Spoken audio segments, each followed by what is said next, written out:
evening. Let's go. Part of me wanted that chair to just fall back then. You're right. man. You could just hear your voice echoing from like the...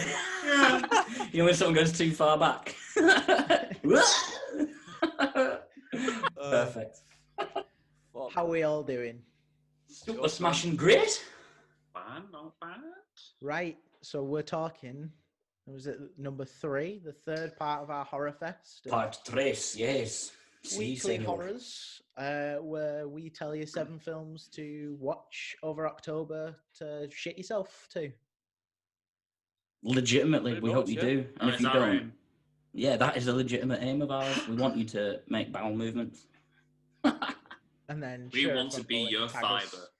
Oh, right, okay, moving swiftly on. The films we're talking about are Unsane, The People Under the Stairs, Terrifier, Host, Yeah. Halloween 3, Season of the Witch, Halloween, the one that came out in 2018, and Krampus. Krampus. Oh, love it. Right. So let's get cracking then, yeah, let's begin. It all starts with Unsane in the membrane. Unsane in brain. Unsane. Yes, man. Let's fucking go. Right. Let's sum up. I said insane then. Fucking hell. It's because I put the music in your head. Yeah, I'm sorry, man. That's exactly it. Right. Unsane focuses on a young woman who involuntarily commits her... I did that last time, didn't I? Mate, you're going insane talking about Unsane. It's having an effect on you. Look, he's proper frozen. Look, you've done him in. You've done him in. Look. He's I can't do it like insanely you do. insane. Oh yeah, got a little lip movement. Yeah, I tried to... For those that don't know, Matty can just freeze on demand and stay perfectly still for so long you think Zoom is frozen. He'll probably do it throughout me talking through this whole thing. Hi, Ted. All good, I'll get rid of that bit. Matty's still frozen. Well, to carry on the fun fact, mate, it wasn't just during this time where Matty actually found this talent out. He would also do this during high school, where, Really? when we used to all have little sleepovers and shit, when you used to fucking sit there after watching a film and stuff, he would just sit there after watching a horror film and he would just be still and you'd be like, Matty, motherfucker, stay still, wouldn't blink, wouldn't move, wouldn't fucking bat an eyelid. And you'd be like, Matty. And then he'd just sort of go, what? This was during the possession period, wasn't it? Yeah, Possession period. It's also, for those that don't know as well, Matty's gibberish is on point, but I don't want to do it for this episode. I want to do it for the Midsummer episode. Oh yeah, that we do. We'll save it. We'll drag it back there. So if any of us motherfuckers be warned. Yeah. Right. Let's get on to Unsane. Yes, So, mate. I mean, the idea of this movie is a young woman is involuntarily committed to a mental institution where she is confronted by her greatest fear. But is it real? dun, dun, dun. Thank you, mate. Cheers. Yeah, so that's what I'm here for. I needed that, yeah. It is one of those. It's a really good film, actually. I thoroughly enjoyed it in the sense of it's like a big fucking gaslighting movie, in it, like proper setting up the stage of it, really tormenting like the protagonist to the point where you are starting to think yourself, like, obviously throughout the film, obviously you're aware of what's going on, but imagine being in a position like the turnaround of being like, shit, man. Yeah, so I've read the IMDb synopsis there, but to, like, you know, give you my version, this woman, her name, played by Claire Foy, is Sawyer, and she is a victim of being stalked. It's like, be warned before you watch this. This might be a triggering film. Yeah. Because it shows how fucking creepy some men are. And, like, mate, so you sort of assume she's moved city because she's been a victim and she's trying to get away from this stalker. She seeks counseling, being a new town, not really knowing people. and there she involuntarily commits herself to a mental institution. That's where it kind of lost me. I was like, how the fuck do Yeah. you involuntarily commit yourself? That's why you always read the T's and C's. Yeah. But it was that, wasn't It's it? the whole was thing when like, they shut the door and they're just like, okay, take clothes off. It's like, yeah. what? Yeah, like, what's going on? She's like, I've got work, you know. Yeah, man, I got a meeting in an hour with Big Boss Man. You know what I mean? You lot are cramping me in here. And then she just, like, as you say, just involuntarily kept there after a while. And she's proper pleading to get out. Like, nah, man, this ain't nothing to do with me. So, like, this film as well, Some paperwork. it's known because it was shot on an iPhone. So the first thing you'll find Why out the when fuck are you saying that? That's my fun fact. Oh, well, it's part of the Oh. film. When you're searching the trailer and other bits, it says on it actually like the iPhone filmed movie or something like that. But yeah, shot on an iPhone. So yeah, for me, like obviously it limits the cinematography within the film significantly. But once you know about it, you can spot it easily enough. So Yeah, if you didn't know about absolutely. it, so we've already told you now. So when you watch it, you're gonna know about it. So you know what I mean. It defeats the object. But then again, they've done a great job regardless of it, like, you know, the editing of it and all that sort of stuff. So like considering they had just an iPhone, I think they said when I've looked into it, they had like 3 lenses as well that they used on it, 3 different Yeah, it lenses was on an iPhone. an app as well called Filmic Pro. Yeah, Is what they shot it through. Yeah.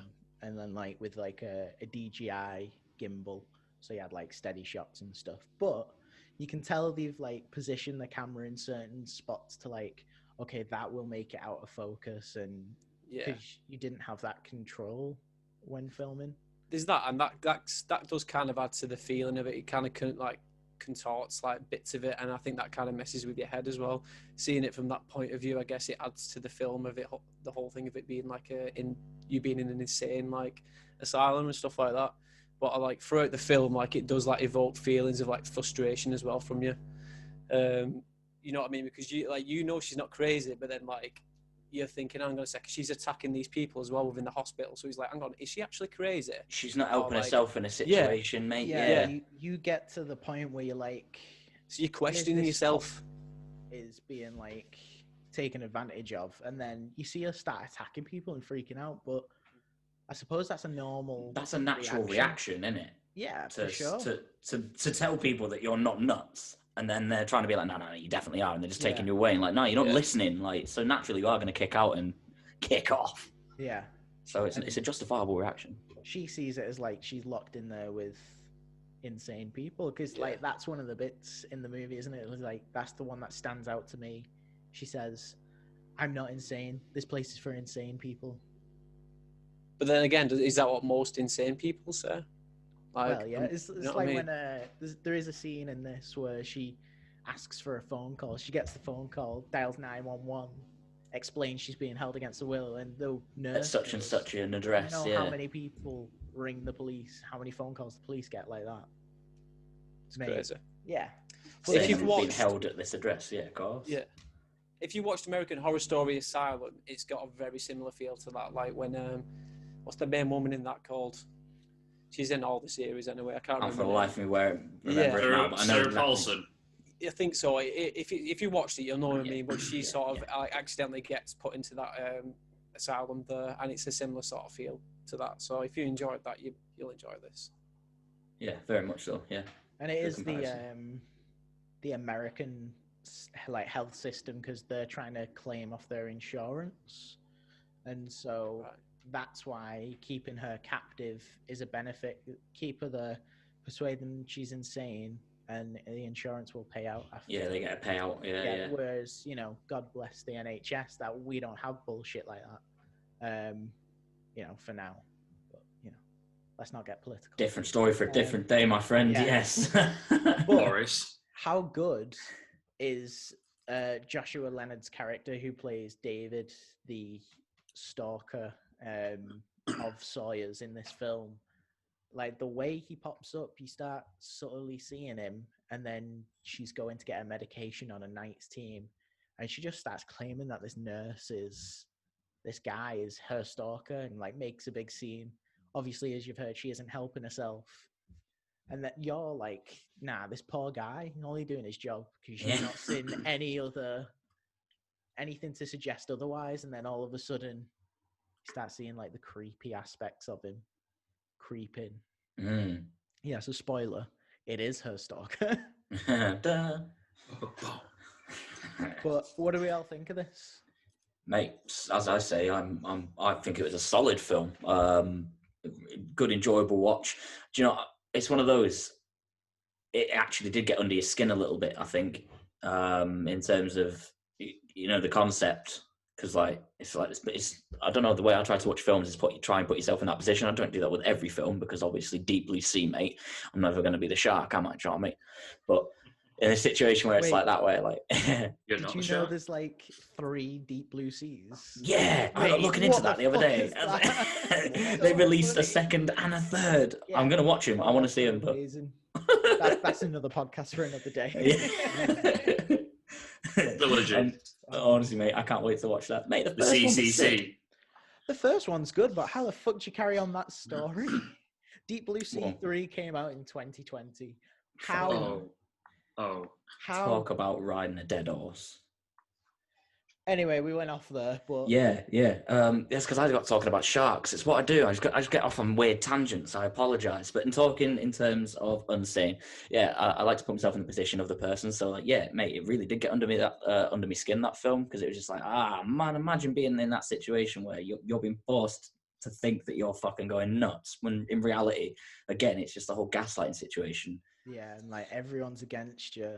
You finally reach out to your mother and then get no contact whatsoever after that. Like, how far does a stalker go? Is the question. That should be the tagline of the movie. Yeah. If you ever redo this, how far will a stalker go? Watch the film and you will know. But yeah, definitely worth a watch. Like the way it's shot on an iPhone as well kind of reminds me of, it is like a mental institution, like you say, it's a very sterile like point of view that you get. Everything's so clean and like it makes you feel weird watching it. 100%. What do you two rate it then after your comments? Oh, forgot we were doing that. Shit. Do you know what? This is a solid 7. I enjoyed it. The only thing that took me out of it was how do you involuntarily commit yourself. But once I got past that, it kind of picked up a bit more. Obviously, I don't live in America, so I'm not used to. Don't know the ins and taking outs of advantage it. Of the health system. Yeah. So yeah, I'm pretty much with Pearson there on that one. Some questionable plausibility within the film, but yeah, I'll slap it with a nice, as you quite nicely said there, a solid 7. Solid 7. There Like, it the other is. scary thing is like this can actually happen as well. That's what fucks you up. I think that's what Could really have got under my happened, skin. Yeah, yeah. because it could have been a telling of someone, out there on the streets of America goes, "Let me tell you that time I got fucking involuntarily held without my without my consent." What? Yeah, it's so weird. Like, ever since we chatted to Nikki on the last one on part 2, out now, available everywhere. Go listen. When we were talking about Saw, and he mentioned like people came out of it and like, oh God, that frightened me. Like, imagine if it happened. He's like, why? What have you done to deserve to be in there? Yeah. That's how Saw works. But this isn't Saw, is it? Like, you can persuade anyone to go crazy. Everyone has mental health. Everyone's, fucked up in the head. I think, I We'll don't have dig in a our- hole there. Nah, we all. And that's we'll all we have got our- time for today for Tune Documents.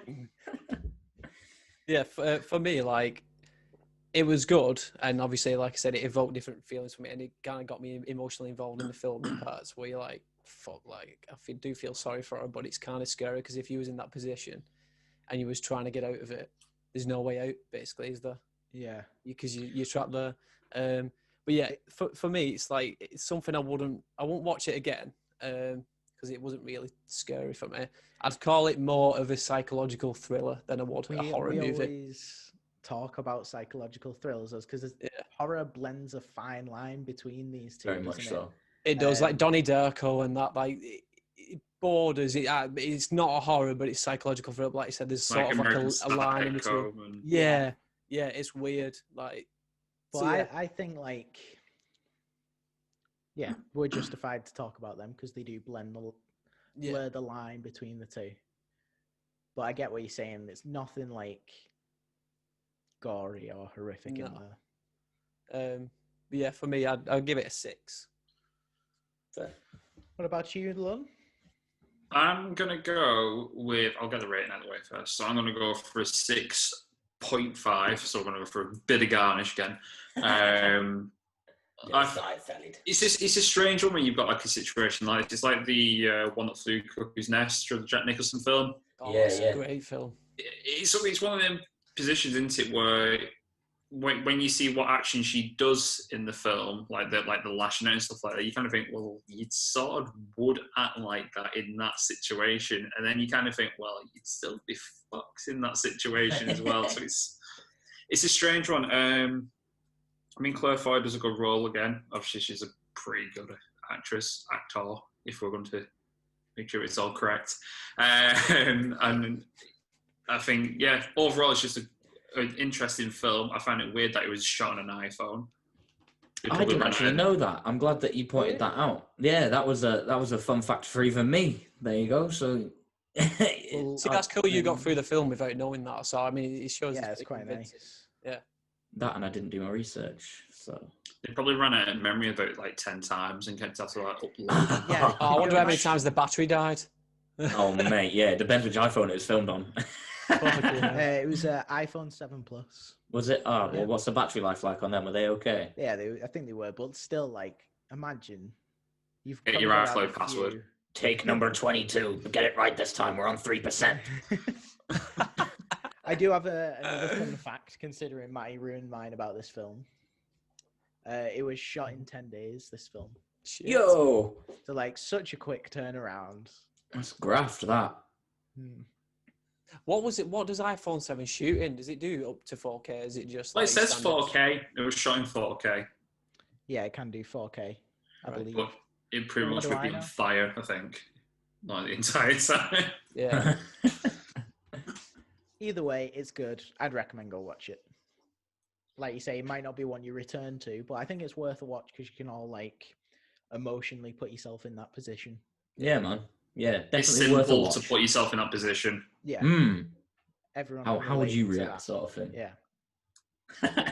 I think if someone said, Smith, mate, you sign this paperwork here and we're going to involuntarily put you away for a week. Don't threaten me with a good time. I'm going to put you in a room with a load of people. Like, I'll come out with mates. That's fine by me. I I'll get a probably bed, need it. even better. I don't even need a bed. Give me a couch. Would you do Look into it if someone's like paid you like to stay in a place like that for a week? Would you, depending on what they paid you? Depending on Take what my they pay phone me, away, yeah. So I'm not wasting time scrolling around Instagram, seeing the same 4 posts. You from know what? You've yesterday. got a good point there. Yeah. Someone said, have a week away from the world with like no touching like of reality and just like, all right, secluded by 4 walls and no windows is probably not paradise, but you know, I'm a pretty imaginary person, mate. I can go and be put into a room alone and I'll come out with mates. That's fine. So it doesn't bother me at all. This is it. Like, you might come up with like such a creative outlook on shit. I'd do it. Innit? I'd be running around the shop. I'd be like making songs out up with my head. I'd be, oh mate. Why would you not? No, I get what you mean now, because you'd sort of like you'd have that break away from like the rest of the fucking world and all this shit we got to deal with. Yeah, man. Right, so We should make a point. We are in no way saying commit yourself to a mental institution and Absolutely be not. a victim of stalking. This was just a hypothetical. But if you offered me a lot of money, We will take you up on that. I think I'd probably root more for a cabin in the middle of nowhere. With that like would no be preferable. That would be preferable. But that's a luxury getaway. So if anyone's giving them away, then yeah, granted, we're up for grabs. We will take fucking one of those. As long as you don't You've got find a a dodgy cabin Necronomicon with on the a bottom. bucket of yeah. Yeah. Fucking hell. Mate, that's one film I'm gutted we didn't actually put on this list, Cabin in the Woods. I know, and you put Krampus on here instead. You have no We got leg next to year, stand man. We got on. next year. We have. Fuck that guy. Fucking says the dude who suggested Bram Stoker's Dracula. Ladies, please put your handbags away. Yeah, I know. We will sit down and do it properly. mate. Put your wolf penis away. Yeah. Let's stop this cat fight and move on. Looks like we got ourselves a good old-fashioned cat fight. Right. Wes What's next? Craven's The People Under the Stairs. Woo! Let's go. Where do we even So- start with this, man? I've got fucking notes for days on The this. synopsis, as always, Matty. It's a bit of a shit one on IMDb, to be honest. 2 adults and a juvenile break into an occupied house by a brother and sister and their stolen children. They must fight for their lives. Yeah. I mean, it's that's pretty like the legitimate bare bones of it, Yeah. isn't it? Yeah, for sure. That does not do it justice at all. That concept as well has kind of been done a lot in the past few decades. So, like the Collector, Don't breathe. Don't Breathe. There's the new one that's just come out with Bill Skarsgård. I'm just trying to remember what the fuck it's called. Hush as well, kind of thing. Hush. Yeah, I'll give it that, yeah. Yeah. But I'll give you my fun fact now because it's in relation to it. Wes Go on, Craven say it. was inspired by a real life story of 2 burglars that broke into a house. Yeah. When the police arrived, the burglars disappeared and the police discovered doors locked with noises and screaming behind the doors. Madness. Did they ever find, so when they unlocked the doors, did they ever find anything behind it? Or was it legitimate just screams and like scratches and that, and then that was just left as it was? I honestly do not know. It never went into more detail than that. Imagine just reading your fucking... Where did he find that story? I'd love to have found that It's story. Wes Craven. I imagine he gets some weird shit. Do you reckon it was like someone would have gone like, oh, did you read about this? Or do you reckon he was just sat there on a nice fucking Sunday morning drinking a coffee, right, fucking feet up on his stool? And he opens up his newspapers and he's like, local authorities have reported, and then he's gone, I'm going to make a fucking film out of that, watch! Mate, And he's gone and done it. It's that a- way. genius It's the of same Wes sort of Craven. concept of what he comes up with all the films. Like, for example, Elm Street was a mixture between a childhood memory of looking out the window and there's the guy looking kind of creepy as fuck in like the back alley who looked up at his window and he shut it and then went back to it and he was still there and grinned and waved and walked off. And then there was a report, there was a news report that in China people were just dying in their sleep and there wasn't like any explanation as to why they were dying in their sleep. But they found like loads of like caffeine tablets and jars of coffee and stuff like Yeah, that I in the remember room. that, yeah. Mad. But like watching this, like I when I first saw this a couple of years back, a news story had only just broke about a similar case that had happened. So it was about this family called the Turpin family. Right. So the mum and dad Oh, had kept, I shit. think there was like 4 or 5 daughters in there. Mate, And they it's like kept them so captive in many. there, starving them, and they were abusing them at the same time. And finally, one of them managed to escape after years and years. I think they were like, some of them were in the teens, and they've been like that since they were a kid. They didn't know anything better. They'd not been to school, They anything. were tortured. They were just tortured, and they were teased with food and all sorts Yeah. of stuff. like leaving and, food just out of their reach and shit. Yeah. Oh, Yeah, Ah, it's that's mad. fucked. And they was getting America. done for like obviously incest and all this sort of stuff. But yeah, one of them finally escaped, and that's how they got found out. But I remember like reading that and then watching this film, and I was like, "Fuck!" Like just knowing that the reality of it, really. Obviously, apart from all the cannibalism part of it, but fuck, it's fucking extreme, man. Yeah. heavy. Yeah, Right. concept's Yeah. Back bonkers. to the film. What do we all think of it? I fucking loved it. I think it's very Plot twist and underrated turns. Wes Craven film. So do I. Like, if you can't tell, we love Wes Craven. Wes. But this is so underrated. But I know Smith has an opinion because he. Am I right in saying you've never seen this before? I hadn't ever seen it before, so I think personally, for look at me trying to justify myself. I wasn't the biggest fan because I think I saw it late. Now, obviously, granted, I was never going to see it when it fucking was released because of how old it was, or is.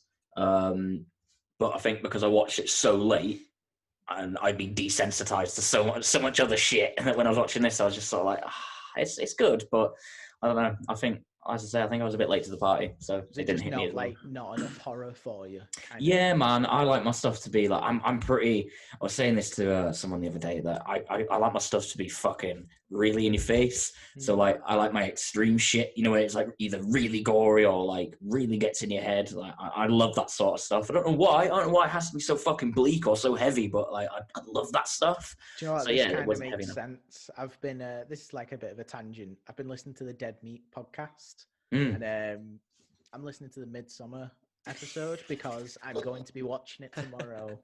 We're going to talk about Midsummer on part 4 of this. Yes, And as we you can know. tell, Smith is really excited about Midsummer and telling me to watch it. Little It bit. makes sense because like that has got so much in-your-face gore out of nowhere, from Yeah. what I've heard.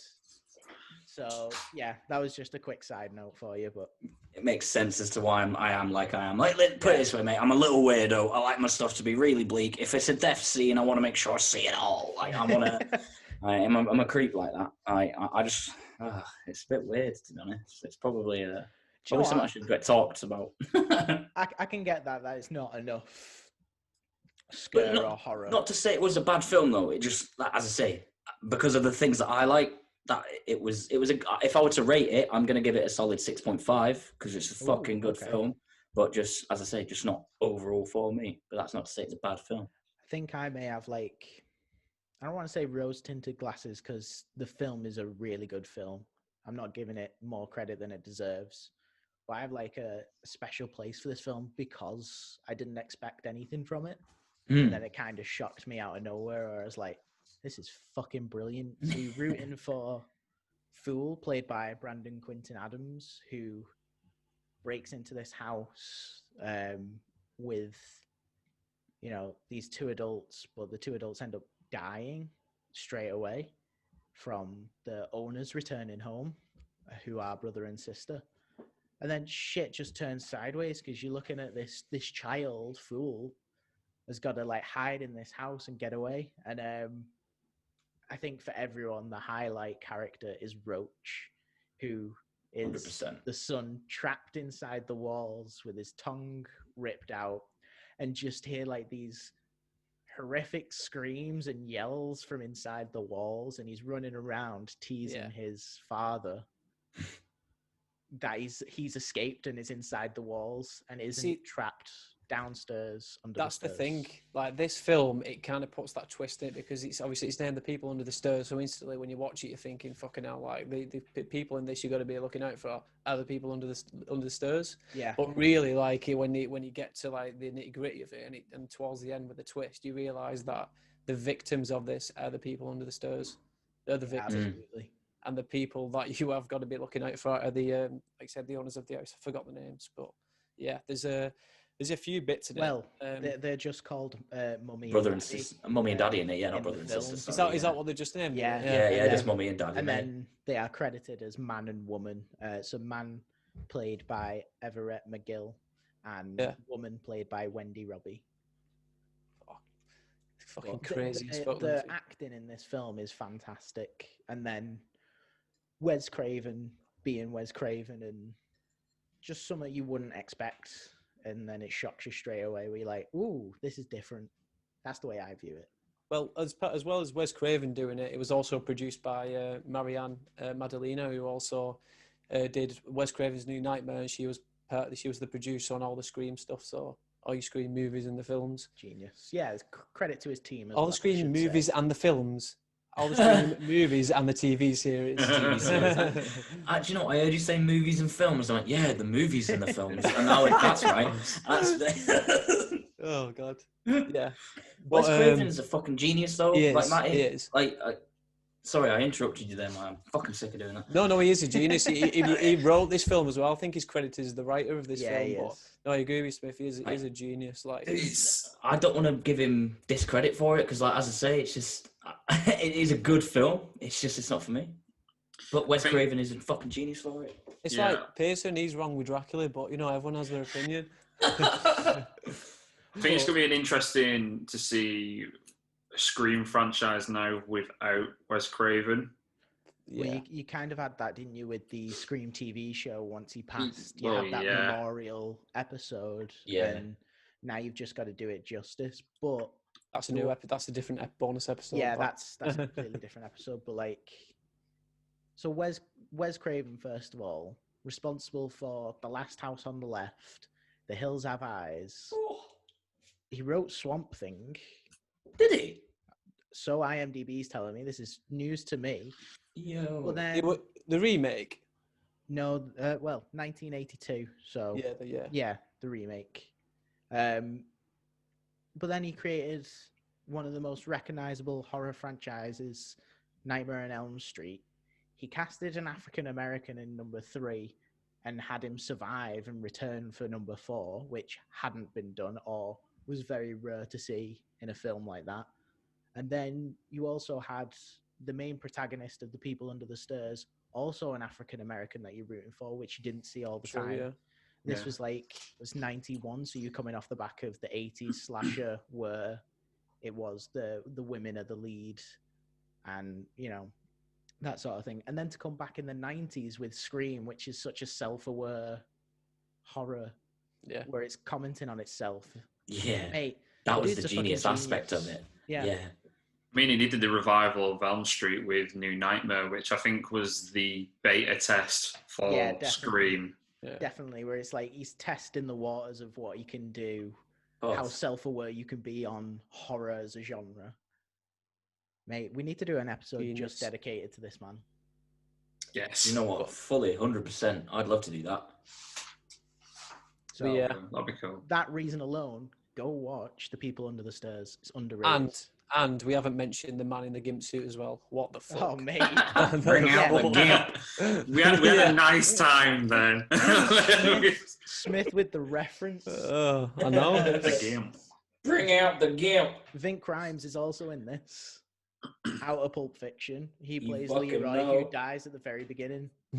So, valid reference, Smith. It was worth it. I knew it was there for a reason, man. The bit where he's just like running around in the gimp suit with a shotgun, blowing holes in the wall. It's fake. Fuck. I'm a gimp with a shotgun. I fucking love this film. It's like Hobo with a shotgun, but Gimp with a shotgun. Hobo with a shotgun, Gimp with an AK. We need to make a sequel. Jim Root Jester mask. Let's get it on. Let's do it. How's your notes on this, Matty? Have you got any more that you haven't mentioned? No, like we've pretty much covered it. Like I said, Rob is basically trapped in a house with the owners who are crazy. References don't breathe. Throughout the film, it is tense as fuck. Like once they get into that house, it is basically like they've got to get the fuck out of there, but there's no way out at the same time. Like the kids crawling through the walls and that, and he does such a great performance though. Felt like I'm not like fucking dissing child actors because like a lot of child actors have done really good films, but he's fucking underrated. Like he's like you said, he's not spoken about enough, and I think it's such a great performance on his half, and it makes the movie. Yeah, like I think about the highlight. It's towards the end, spoilers at this point, but where he like returns to the house and is hiding in the cupboards and stuff, but you think he escaped because he's determined to like bring these down. And we haven't even mentioned the brother and sister have a daughter called Alice, who like helps Fool throughout the house, even though she shouldn't. Yeah. And like, so Leroy gets shot at the bottom of the stairs, and then the daughter's forced to like mop up the blood with a dress and shit. Like, there's some twisted scenes where you're like, this is a weird how not to bring a daughter up kind of film. How not to parent, you know. Parenting 101. Don't make them mop it up with the dress. Use your brother's t-shirt instead. Yeah, definitely worth a watch. What are we rating this movie then? As I say, I will stick with mine as a 6.5. Although I kind of feel bad now and I want to move it up to a 7. So, I'm going to be a man. I've said what I've said. 6.5. That's my sticker. Salad and garnish. Okay, all right. Lun? I'm going to agree with Smith. I'm going to give it a 6.5, just down to the fact of that. In terms of Wes, I think that sits nicely at that scoring, because obviously he's got such a mass catalogue. Do you know what I mean? Yeah, that's rating this compared to Nightmare on Elm Street. Yeah, of course he is. He's biased. Not even that. I think just in general, I think that it's a solid concept, and I think it's led the way in terms of other films that have had the same sort of synopsis to it, like Collector and stuff like that, where he's going to a house, you can't get back out. But overall, yes, good film, good premise, creepy as fuck. Mm-hmm. But yeah, good. Matty? It's again a solid 8. I'm going to say 8.5. Yes, Matty. Yeah, 8.5. It's a fucking good film. I'm with you there. I'm also an 8.5. Fair play, boys. Fair play. Yeah. This is, do you know what? I think this is nice for me in London to see you two get along with the film, to be honest. It's peaceful. Yeah, man, this is like watching, it's watching harmony. You know, I think the majority of these films on here we'll agree on. Yeah, it's gonna happen again. I think on not the next one, but the one after Halloween 3, we're just gonna be like, Yeah, man. Buzzing. yeah. And it's going to end nasty when we get back to Krampus. But that's the thing. Like with this, everyone has the different views and has different tastes and things. You know what I mean? Some people like things, some people don't. So That was you've got the best of both It would be worlds. shit if we all like the same thing. We're all perfect. Yeah, Do you know what I mean? How All fucking versed on it. boring of a podcast would this be? Like, one of the things I loved on last episode with Nikki, shout out Nikki, what a dude. What a guy. Was he called me out on shitting on Bram Stoker's Dracula, but like challenged me in a nice way. Whereas, what didn't you like about it? And I never really thought about what didn't I like. I was just like, what the fuck is this? Yeah. And I just took it at like face value. Whereas until Matty and Nikki were like, is it the romance? And I was like, yeah, fucking romance and horror don't mix for me. It's fair enough. So, as we've always like, said, everyone's that's what we're entitled to that opinion, and fuck romance. On that note, should we get on to Terrifier? Go on then. Why not? Talk dirty to me. Right. So for those who don't know, Terrifier is on, here's the synopsis. On Halloween night, Tara Hayes finds herself as the obsession of a sadistic murderer known as Art the Clown. I'll get in my phone one sec. Oh, great, mate. Real professional. Making sure I have my notes there ready. Okay, Yeah, it's the basically the standalone film for Art the Clown. So referencing back to our last episode, if you watched it, we talked about All Hallows Eve. Yeah, That's right. So it's basically they made the Art the Clown short story into All Hallows Eve, put him in that, and they've given him his own standalone film because they realised how big of a character he was. Yeah, strong character. A quick little side note, I had a message from Katie from Just a Girl podcast and Ryan of Karma Radio. Shout out the gang. Shout out to them. Go listen to the both of them. They watched All Hallows Eve together and fucking shit themselves. Yeah, boy. Yeah, they loved it. So that's what we trust want. our recommendations, people. People are listening to us for a reason. Yeah. So I thought I'd mention that because obviously this is the next one to watch if you're in the mood for Art the Clown. Yeah, man. Should we start off with kind of giving a shout out to David Howard Thornton? Well, shit, yeah. absolutely. Yeah. So, like, my fun fact I was going to mention is David Howard Thornton, who plays Art the Clown in Terrifier, has previous mime experience, but he also told us on episode 19 of an Earful podcast, can stream it everywhere, that he referenced Mr. Bean for the character because he does so much acting as a character without saying anything. It's all very physical. Go listen to episode 19 with him. It's brilliant. That's basically what Art the Clown is. Like you never see him speak. It's more like you said. It's the facial expressions and the way he moves that freaks you out. For example, like that opening scene in the diner when he's sat there, like, you know what I mean, with a smile on his face, just big staring smile, at it. man. It's like, what?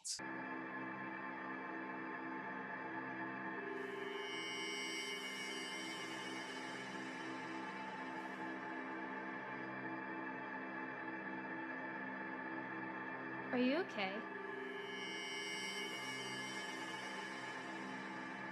To me, the story isn't the main focus point. I just want to see Art kill and get as gory as possible.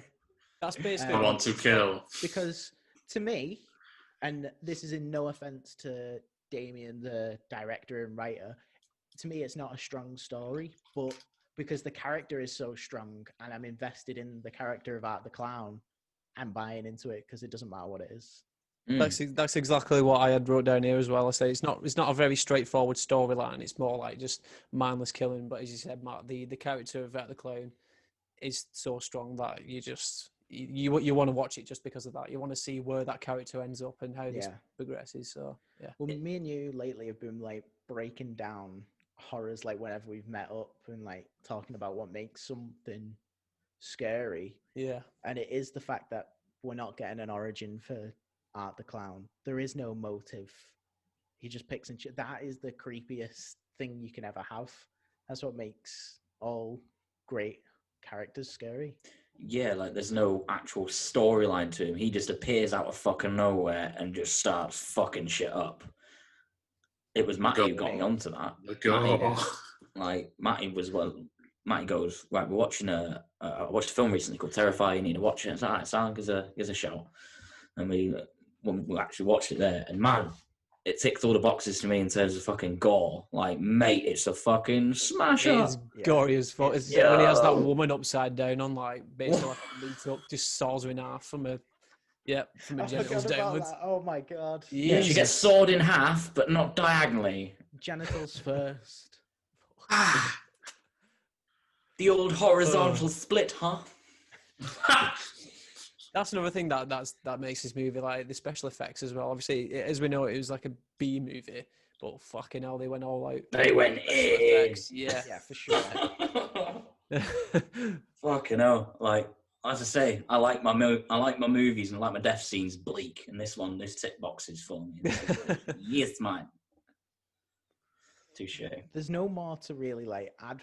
For me personally, it is go watch it just because the character's so strong. If you like All Hallows Eve, you're most likely gonna like Terrifier. For a clown character as well, like if you're scared of clowns, like as is from watching like It, you're scared of Pennywise. Obviously, Pennywise is a talking clown, and you know what I mean. It's a whole different fucking character. Whereas this is, I don't know. I don't really recall seeing a film with a clown that's exactly like this before. I don't know if you guys could think of any. But the only things that rings to bell is basically It. So like it's coming from a very like fresh perspective in that aspect as well. So yeah, if you're scared of clowns and you want to fucking shit yourself this Halloween, there is another film out there called Clown, legitimately just called Clown, which I was just thinking of now. Ross Noble. Yeah, I think so. I'm not gonna say yes or no. I'm not gonna Rain Man that shit. I can't remember. I'll Jamie it. But again, that's a different approach though. Again, it's a different clown. So essentially, we've just premised 3 clowns there. But Art the Clown is a as you say, because it's the silence of it, and it's just all reactionable. Like you're never going to get an actuality out of him. It's just he's just there to play games with you psychologically, and then do what he wants with you, and that's it. You're done. Like it wasn't Ross Noble. It wasn't. But Ross Noble does play a clown in a film called Stitches. There you go. So there you go. Number 4, Stitches. And there is a 5th one that I can think of, but it's more of a. I can't remember what it's called. This is Jess going on like a B-movie hunts of horror films. I'll try and think of it, but it's basically like a scare attraction similar to Hell House, where they're after the scariest American horror guide thing, and then they're parked up in a camper van traveling throughout the US. I'm gonna have to find the name of this movie. I'm gonna disappear in a second and find out. And I want to say there's one more called Killer Clowns from Outer Space. Killer Clowns. You've got Captain Spaulding as well. They're all coming there to me. Yeah. And then, now that we're going to think about clowns, like, there's so many. So they're in this RV. They go to sleep. They turn the lights on in the middle of the night, and there's just clowns surrounding the RV. It's fucking creepy. I need to figure out what that film is. I'm pretty sure there is one film as well. Where do you know Tiny Tim? The guy who sings Tiptoe Through the Tulips. Yeah. I think he plays a clown in a film as well, and it was his first starring film. And that's fucking weird. Can you imagine that? Imagine him doing that singing voice as well, going through the fucking woods and that. Through the window! Oh, that's what it's called. Yeah, so he was a clown. It's called Blood Harvest. It's a B movie from the 80s. I watched part of it on, there's this thing called Bob's Late Night Driving. Don't know if you ever watched on it. Shudder.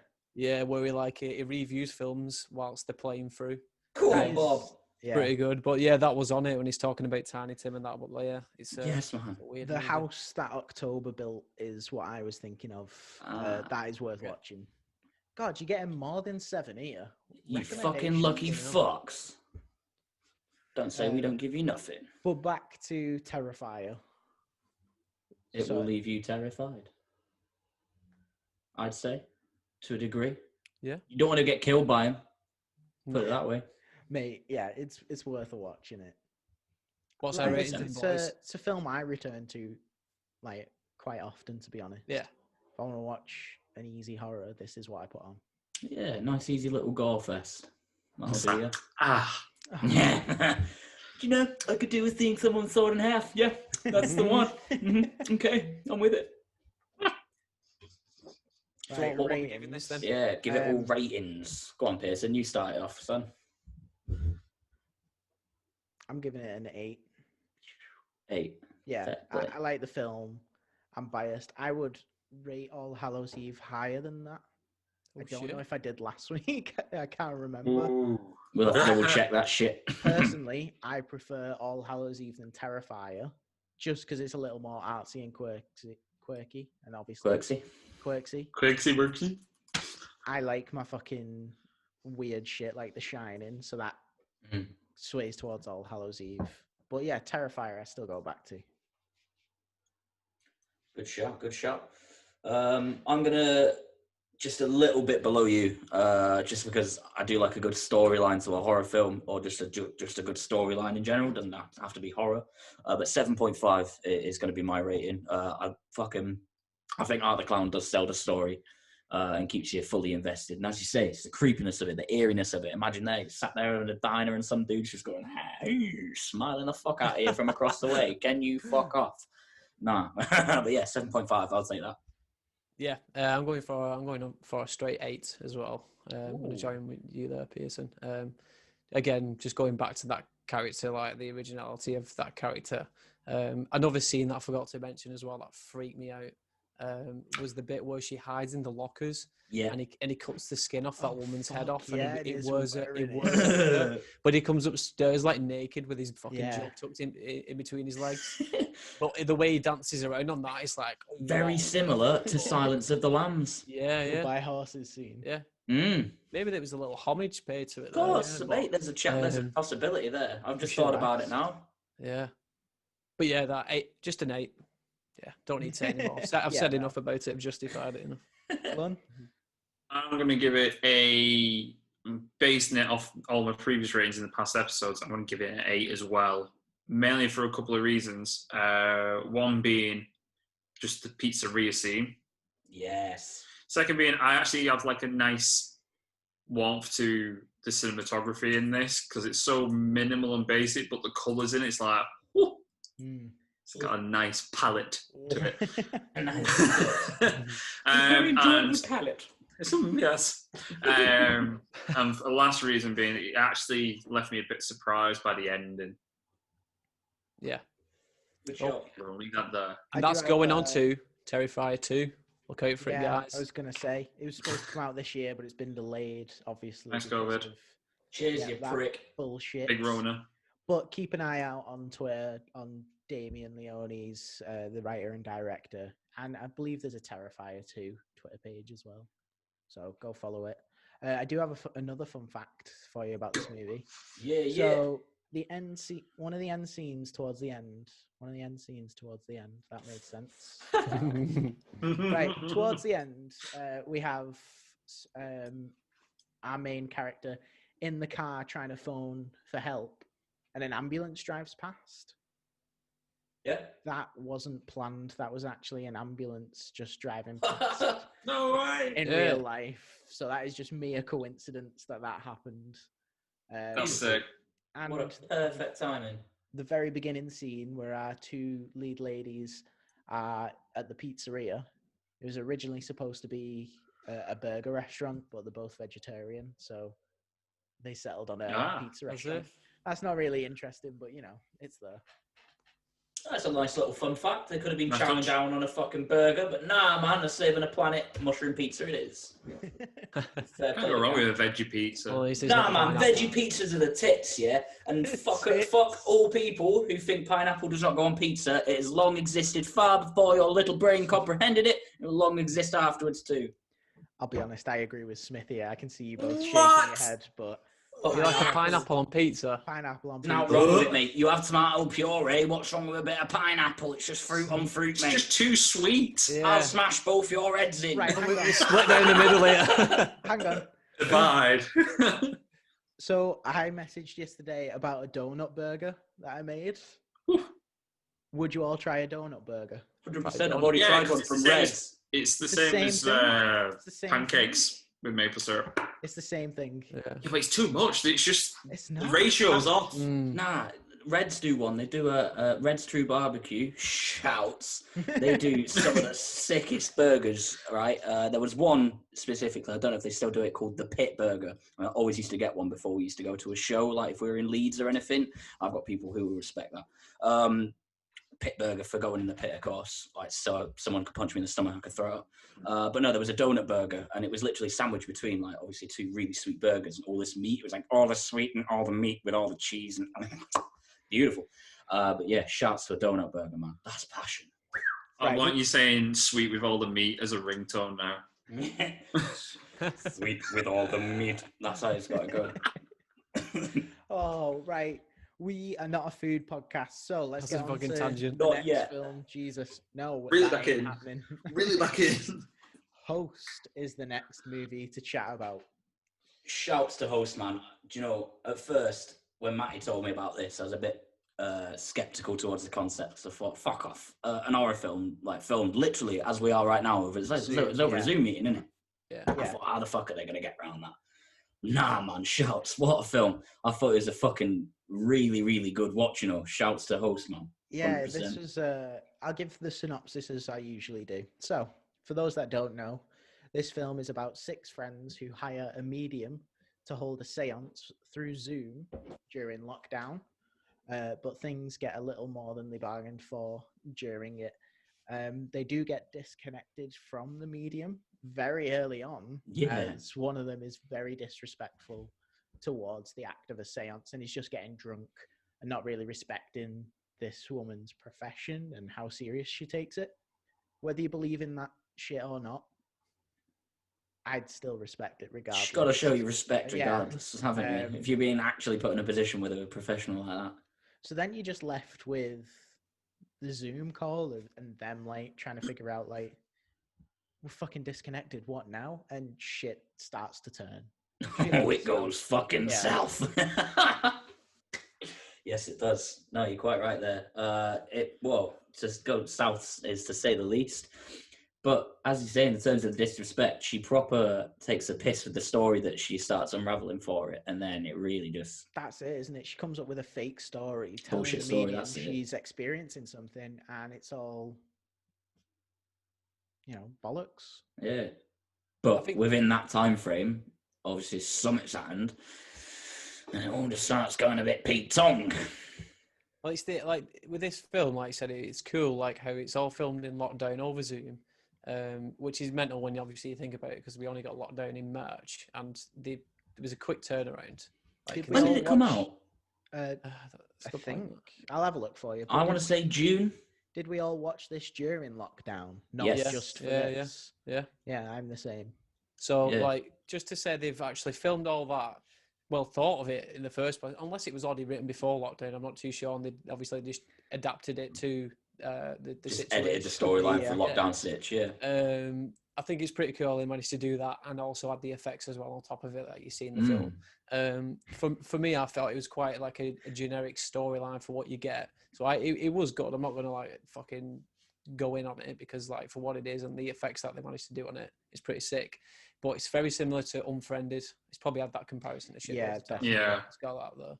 It's very, very similar to Unfriended. Quick question. Would you sort of, I hate pigeonholing things, but if you were to, would these be classed as found footage films? Because, It's a Well, good point, that. It's a good point. Oh, funny you mentioned that. I've just done the good old Google. oh yeah, he's these steps ahead.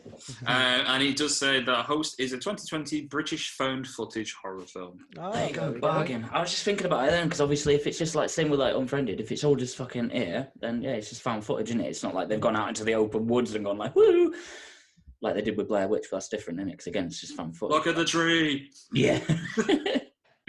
Oh man. Well, yeah. Fucking hell. I Found like- footage. I don't like paranormal films, if I'm honest. They're not the best. They've really gone downhill.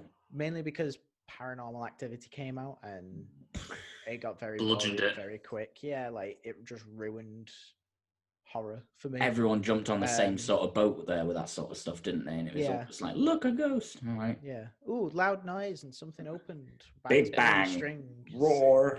All right. Yeah. sound. Yeah, it just I all think- got boring quickly, didn't it, mate? Yeah, and if you're into that thing, fair enough. Touche. It just Fair wasn't play. for me. Mm. But I think this like made a paranormal, like ghostly presence kind of interesting, and I really enjoyed it. Fair. What did you think of it, Lon? When you watched it, what was your I thought it was. take? I think within the circumstance and the premise, I thought it was quite an interesting concept where it's relatable because of the time and obviously Yeah. everything that's going on. Of course. It keeps it pretty short and sweet, which I think probably works in its favour with the type of film it is. Like found footage, like you said, it's just something that's been bludgeoned to death. If it was a potato, it'd be mashed. It's just that's my feelings on found footage. I really struggle with found footage because it's like they found it and it's true. You've got a good point there, Matt. Though, with it being so like it's such a short, like I think it's like 40 minutes or something like that. Well, it is like Just over, and it's about yeah, 54 or it's something. 53 minutes. Which, Oh! So give or take like the time for credits and stuff, that is how Yeah. long you get on a Zoom call with more than 4 people.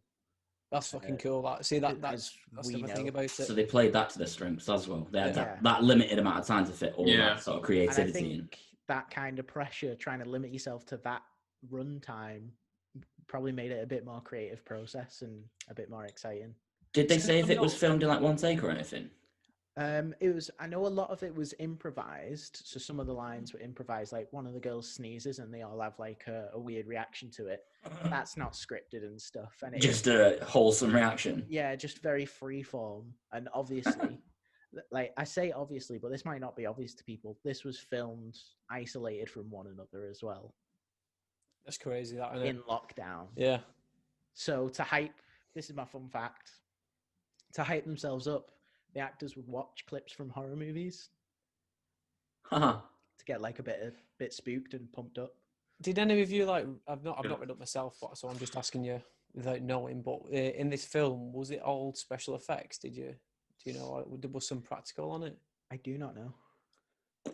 Couldn't tell you, mate. It's a good That's a question. Google, because they're like obviously, like I said, it would have took a while to slap those special effects on, and to try and set them up as well. You think about like how long sometimes post production is for Yeah. stuff like that. For ease, And if you it would was say. practical effects, they would have had to set it up themselves, wouldn't they? They couldn't have, obviously with it being locked down Yeah. unless they silently broke the rules. You know what I mean? We wouldn't. But I'm we don't looking know. at a still image here. I'm going to show it on screen. Like, if this is practical, and like you could do it practical effects. Oh It's, yeah, it's going on and off, Matt. I'll put. Oh, that looks even creepier. Yeah, man. I'll put the photo on. I'll put the photo on. Oh, look at So I'm just reading a quick article on how it was like behind the scenes. Production. But no, it was a fucking cool film, you know. I thoroughly enjoyed it. It was refreshing. I don't know if I'd ever go back to watch it. I'm the same as you, Matt. Maybe sometime in the future, obviously, when I've kind of forgot about it. In a way. If someone What did wants we to put do us during in a- lockdown, sort of thing? Look back on it. Yeah. Someone wants to put us in lockdown too, please. I'll happily watch it again. But only if that happens. Spook yourself before a Zoom session again. Yeah, man. Yeah, No, why not?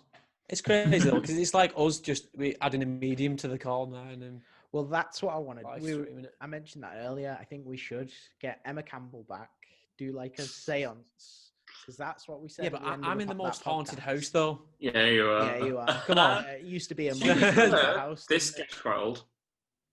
Fuck it.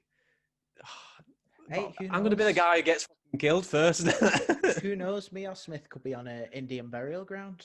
You never know. You I live in never know. Ashton. It is a possibility, mate. It's true. It's true. Oh. But yeah, guys, what we rating this then?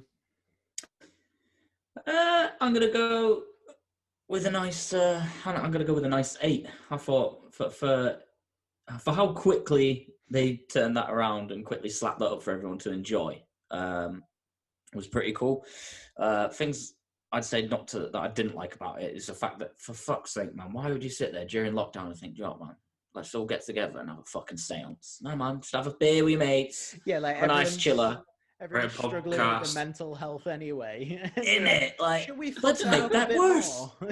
Yeah, let's just shake things up a bit. Like, nah, come on, man, play the game a little bit, yo. But no, overall, if we're just talking about the film in general, yeah, definite 8. Just cool little things about it that just make it stick out. And shouts to the actors. Yeah, man. Yeah, the performances were really good, to be honest. But this might sound harsh. I'm giving it a 6.5. It's not harsh. Okay, good. Because, like, found footage, you lose me anyway. So, like, that's the strongest found footage other than Blair Witch. So that's one of my favourite found footage films. There's one or two out there that are actually pretty good, but again, it's a massive field of shit. Yeah, that's it. Like, it's such a saturated genre of found footage where you're like, amongst the bullshit, there are some gems. This is one of them. Mm. It's got a 6 from me. Again, like I'm sort of saying with found footage films, and Why the are we getting storyline on was so kind of. much? I Do you know. wanna go get a coffee or something? What are you up to later? Yeah, let's Oh! get the bookies. Boys, can we save this to like slide into your DMs or something? Hang on. Fucking hell. Sorry, mate, you were saying. Well, but yeah, like, don't worry. oh yeah, we got Krampus to come. Yeah, I know, it's coming up, boys. Oh, yeah, actually, good shout, Lon. We have nothing to worry about. Things will return back to normal very shortly. Krampus. Krampus. Krampus. Oh man, right, but yeah, like in terms of storyline, like I wasn't really big on it. The special effects brought it back up for me, or if it was practical, I'm not too sure. If it's practical, I think it gets more points. Yes, this will be revisited if we find that out. In terms of the turnaround and the whole relation to lockdown as well, like keeping up with the times, yeah, man, it's got a 6 from me. Master Lun. I am going to try and push away the stereotype of I don't really like found footage at all. Apart from, I think, Blow, which is probably the one exception. I know this is like across all genres. I just find it a really overdone, saturated, fucking double condensed, fucking Robinson's cordial fucking type genre that you've got going. Jesus. But I'm gonna go for a 6.5. I'm working well with these descriptions today. Yeah. Yeah, I'm gonna give it a 6.5 just for the fact that the turnaround is insane. When you think of how quick they've worked on that is mental. Concept was pretty cool. The fact that they did it to the same length of an actual Zoom call like we typically get on this if you had more than 4 people, I think was a pretty cool, nice little touch to it. Yeah, that's what I'm giving it. What did you say on Hell House, Matt? I've completely forgot. I should probably go back and watch your opinion on it. But what rating did you give it? Do you remember? I think it was around about the same territory. I think it was like a 6. Yeah. I think. I was going to say, because we did mention found footage earlier, Hell House is another gem. Forgot about that. Let's continue anyway. I'm pretty sure Halloween's one of the next ones, isn't it? Happy, happy Halloween, Halloween, Halloween, happy, happy Halloween, silver shamrock. Copyright.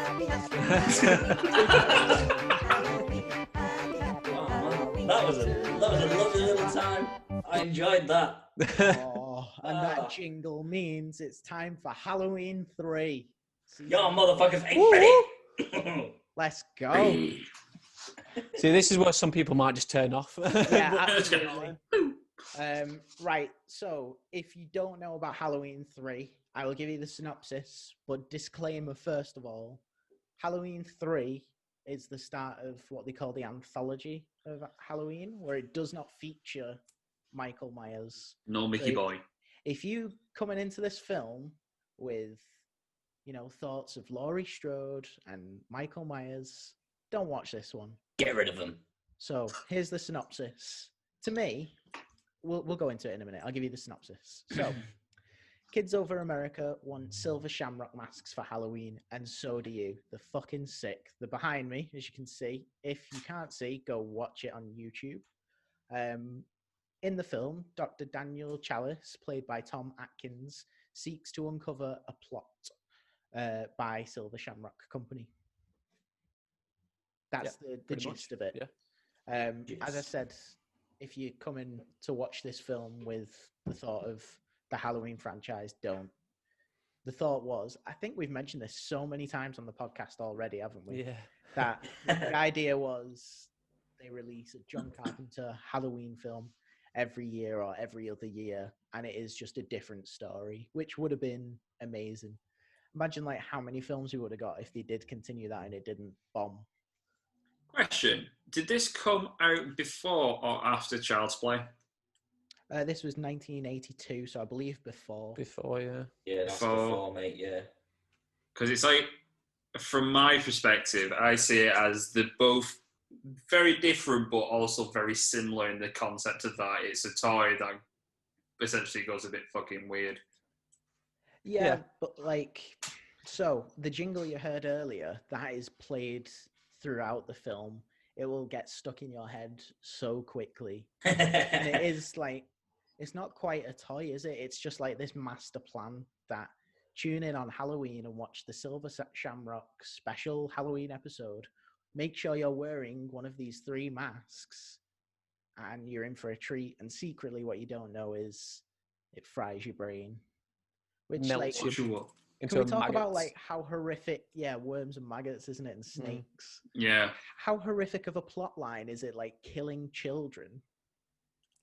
On Halloween wearing their own mask. Yeah, it's fucking Pretty fucking horrific. To me, if you're a fan of X-Files, you will love this movie. Oh, it's It's very like a great X-Files, isn't it? X-Files Yeah. film, isn't it? Yo, I didn't even think about it that way, but now Yeah, that you man. put it out, yeah. This film deserves more attention, but just because it's got the name Halloween in front of it, it's a shame. It's a load of shit. Even like the score to this movie is so good. Well, it's John Carpenter again, and it with Yeah. who else is it? Alan Silvestri, is it? Were we talking about this last time? Yes, we was. Let's It find was the other out. day that we talked about it. Apologies. It's Alan Howarth. Yeah. So again, that's another the They other guy who live. worked with John Carpenter as well. Yeah, like you said, Yeah, they live in They all that. Live, Escape from New York. Those 2 are the big ones that he worked on with him.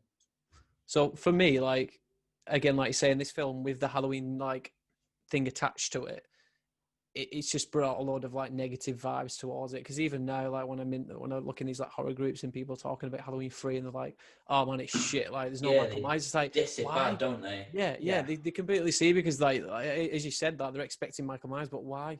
But I think that obviously in terms of like why they released it as Halloween, that was probably a bad decision.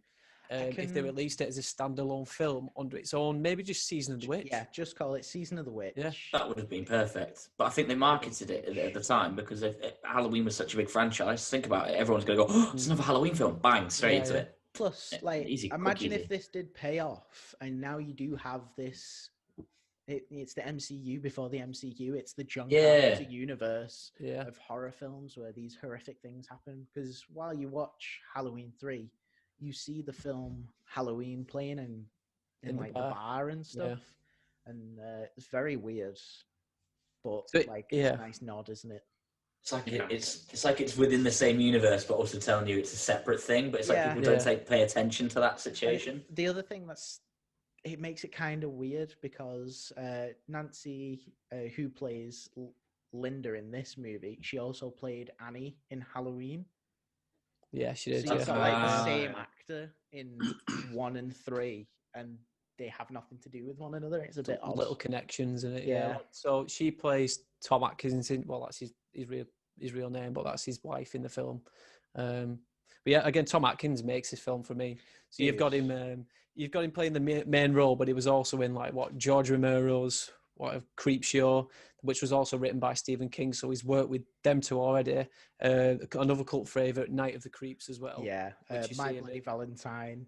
Yeah, The Fog. John Carpenter's The Fog. So he's Yes. already worked with all Yes. these directors. He's honestly, man, like he's such Heavily renowned. Yeah, but I think he's underrated in a way. Not many people like fucking shout about him Do you too know much, and they what? should do. His voice alone is so satisfying to listen to. Yeah. For those that can't tell, me and Matty, I think you've been watching it as well, then. The In Search of Darkness documentary. Yeah. Listening to Tom Atkins talk about like the films he's worked on throughout that is so good. It's like exciting. I love listening to like his stories and stuff. But he's got a love for him as well. He's got a love and appreciation Yeah. for the films as well, and also like a respect for the directors and the writers. Yeah. And you can tell he genuinely enjoys like being in those films, which is cool. Because if you've got like sort of spirit towards it, you're always going to bring like a good performance with it as well, aren't you? So Yeah, Of course, it's part of his passion sort of thing. yeah, that's definitely. it. He does. He's in Creepshow as well. Did you mention that? Yeah, Creepshow. Yeah, he's the dad in it. Yeah, because he wanted to play Stephen King's character he mentions, but then they were like, no, Stephen King's playing that. He was like, oh, okay, Fair enough. I'll play the dad, and the son is Stephen King's son in that, and he's got to hit the son in Creepshow. And like Stephen King was going to him, you're not really going to hit him, are you? Like he is just a little boy. And stuff. I'll be the fucking decider of that. There's actually, I think there's a video on YouTube with Sean Clark in it. So if you've not watched Shout that out, episode Sean. with Sean Clark, we have got, I can't remember what number episode it is. Probably like number 6 or 7. It was episode 13. Fuck, is it 13? Right, you've Yeah, got it. that's what he You said. forgot 6 we out of did 7. like multiple episodes where we chatted shit Yeah, Smith. for months. And then we got guests. Yeah, true. So we had Sean Clark on, but anyway, there's a video of him and Tom Atkins on YouTube. I'm pretty sure it's them two stood in front of the house from Creepshow, and he's talking about that scene with Stephen King's son. Oh, nice. I Filming didn't know that, that. which is I'll be pretty watching cool. that. Yeah. Is Night of the Creeps where he has that quote where he's like, well, I've got some good news and bad news at the girl's house. And he's like, the good news is your dates are here. The bad news is they're dead. Yeah. So fucking good. Like, Tom Atkins, what a dude. Yeah, man. But Just for his performance alone, just fucking watch it. So I do have 2 fun facts about Tom Atkins in Halloween 3. One is that he got pneumonia while acting on Halloween 3. Fuck that. Jesus. Yeah, pretty fucking mad. Imagine that. And It's not an ideal situation, is it? no. Well, I mean, maybe you might want it. I don't know. The other fun fact is, so as you are watching this film, they go to it's not really a town, kind of like a village Yeah. of where Silver Shamrock headquarters is, to track down what these masks are doing. Yeah. And so they stay at this like motel, and the next door, this woman dies randomly in the middle of the night. What you don't know is it is from the masks, but the woman that randomly dies next door was Tom Atkins' wife at the time in real life. Ah, Yeah. There you go. That's my fun fact. bang, bang.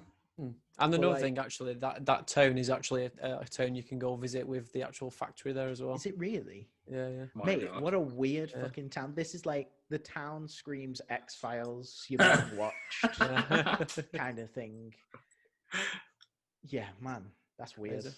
Do you reckon they have like a siren that goes off? You know, like a mass like shit's going south siren, and it's actually the X-Files theme tune. Mate, well, when you watch it, you are seeing like the CCTV and like speaker poles as they're driving through the town. Yeah. Mate, I'm telling you, that is their fucking theme tune to get the fuck out of Dodge. Yeah, 100%. But like, if you are watching this, don't, as we've screamed about already, don't watch it with the thoughts of Michael Myers. Just watch it as a fresh film called Yeah. Season of the Witch. Don't expect much, and you'll be pleasantly surprised by it. And can we talk about like obviously spoilers right now? If you don't want to listen to this, just pause it for a second. But the end bit where we figure out that this whole scheme was based around a rock that they stole from Stonehenge. Yeah, it's kind And of that's a what weird. caused it all. Isn't that where John Carpenter kind of got the idea for the fog when doing that? Was Stonehenge? The involvement with Stonehenge and all that Yeah. sort of thing. Yeah, I guess that's a cool little connection as well, isn't it? Yeah, maybe. I could be wrong, but it's a nod, isn't it? Mm. Like, brought up twice in his movies. That's kind of an odd. What's going on with Stonehenge? Yeah, I Right, know. we've got shit to go fucking have a look at here, boys. It's on our turf. Mate, yeah. But then it was Tommy Lee Wallace as well that directed this, the same dude that did Assault on Precinct 13 and He also Fog. briefly played Michael Myers as well. Oh, he did, didn't he? Yeah, he briefly played Michael Myers. Which He's had one? an involvement in the first one. There was 3 actors from Michael Myers. All right. Go on, Mike. Hit us with the knowledge again. Let's go. You've got Deborah Hill, who played young Michael with the knife and the Oh, I mask forgot on. about that. I fucking can't. I know you're going to be fucking mad at me now, but I can't remember what the little kid's name was.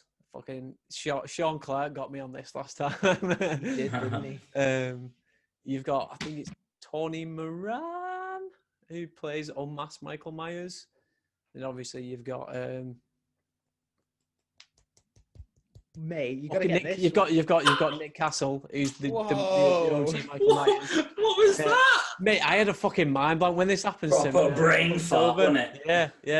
Yeah. And then, like you said, you had Tommy Lee Wallace, who briefly played him as well. So yeah, we had quite a few. There we go. The more you know. And I feel bad for that. Wow.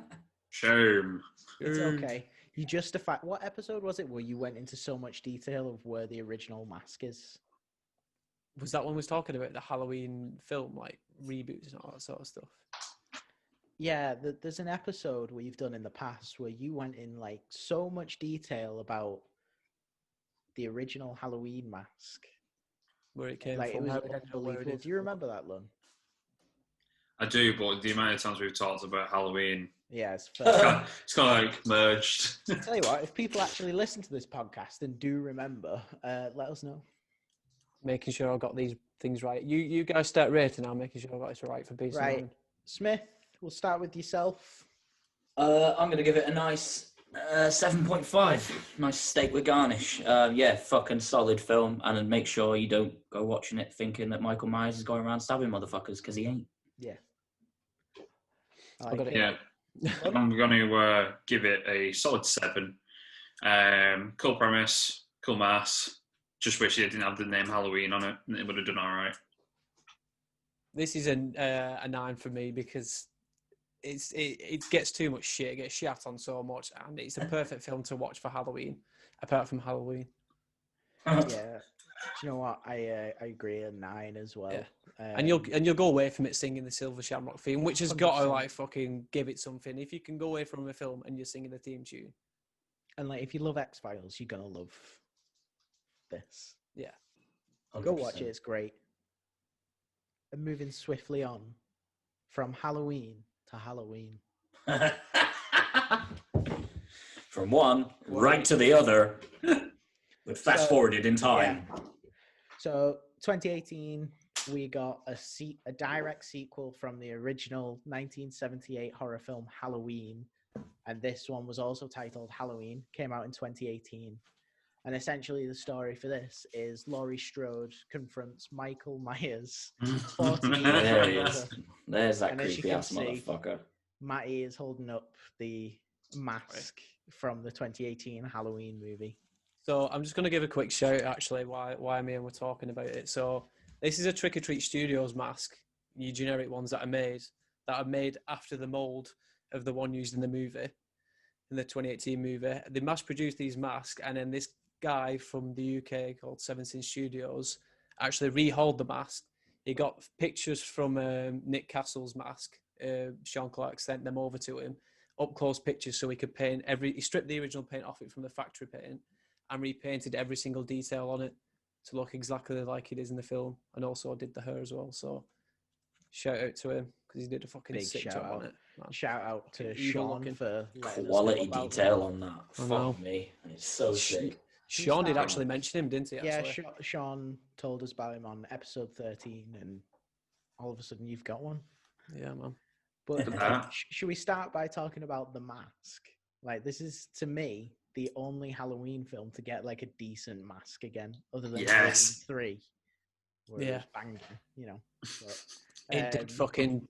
Oh, yeah, that's. so again, like referencing the In Search of Darkness documentary, Nick Castle remembers getting a phone call from Deborah Hill to say, "Do you still have the original mask? Because we're trying to paint a Shatner mask again, and we can't get it right."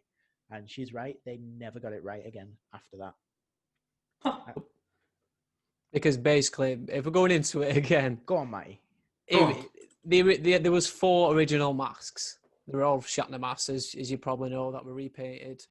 There was 4 of them. Some of them that they used as the stunt masks, and then by the time the second film came, I think 3 of them were like lost.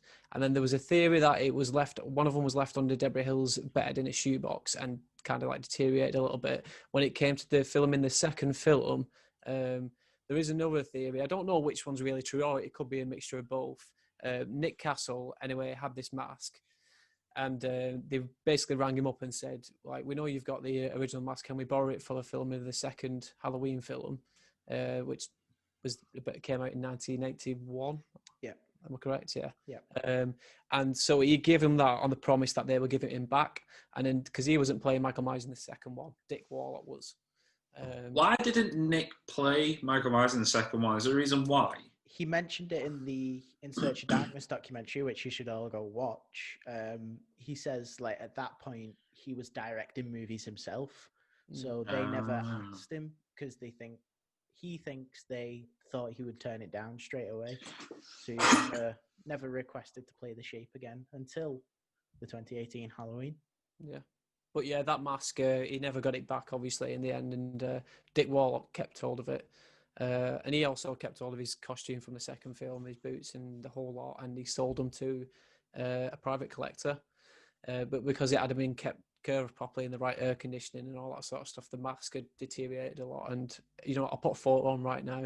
This is what the mask looks like now, with the mouths literally like peeling off at the bottom. And yeah, it's pretty sad to know that's what it looks like, but it's in good hands now with another private collector who's got it stored in the right conditions and that. But there is that like sort of thingy where he's like, should we restore the mask? Because then does it make it the original mask, or do we just keep it as it is? I think you got to keep it as it is, haven't you? Yeah, because there's a story to tell. Yeah, that's it. You don't want to. It's like when you see these people that add touch-ups to paintings and they just look like fucking awful after it. Yeah. But yeah, it's a shame that, isn't it? But I suppose you don't think it's going to be that precious doing an independent horror film when you're young, and then it does blow up. It's crazy, isn't it? Like, if one of those masks would have survived in perfect condition, imagine like viewing that. But how do we feel that it's just in the hands of a private collector and it's fine to be sold off, kind of thing? I'm glad that it's there and it's being taken care of. Obviously, I think he's brought it out. Like, he took loads of photos of it recently, just for fans, so they can see what it looks like. And I don't think it's really been out anywhere else on show, which I'm guessing sometime in the future he might do it. But I think it's more of taking care of the mask that is probably. My preference would be they should do what they did with the Exorcist full-scale model that they've got in the museum in New York. Was this the one we showed Ben from? Yeah. So the one that's just chilling in the art museum in New York, where it's just a full-scale Linda Blair, full Exorcist, scars, eyes, and everything. Alex, I'll send you a link in a bit, but it's horrible. It's fucking horrible. Proper bleak, just looking at you. Like, it just sits there. Hang on, I'll send a link. Mate, imagine like cleaning the place on a night shift. I know, right? And you've got Blair, like twisted heads. Fuck that, man. I ain't being the night shift cleaner. Should we start talking about Halloween? 2018, yeah. We went on a bit of a well, actually, we was talking about mask. We'll talk about the mask from the new film. Yes. Obviously, going back to it. So, obviously, 40 years later, if you left latex, like, obviously, in the fucking evidence bag like that, it'll sure deteriorate over time. It'll start to harden up. So, there's no way they could bring it back in the way that it kind of should look. So, the next best thing was how it came out, and fucking Chris Nelson, who's the SFX guy for the film, he fucking nailed it on the head. Like, every single detail, like, down to a T. But yeah, it's something that it kind of makes the film, doesn't it? Like yeah, the way it looks. scarring, the whir on it, the hair as well. Like, Yeah, you've not got these weird eyebrows and shit that yeah. we've had on previous masks, like sticking out looking weird. It does make the film because you want a sinister looking Michael Myers.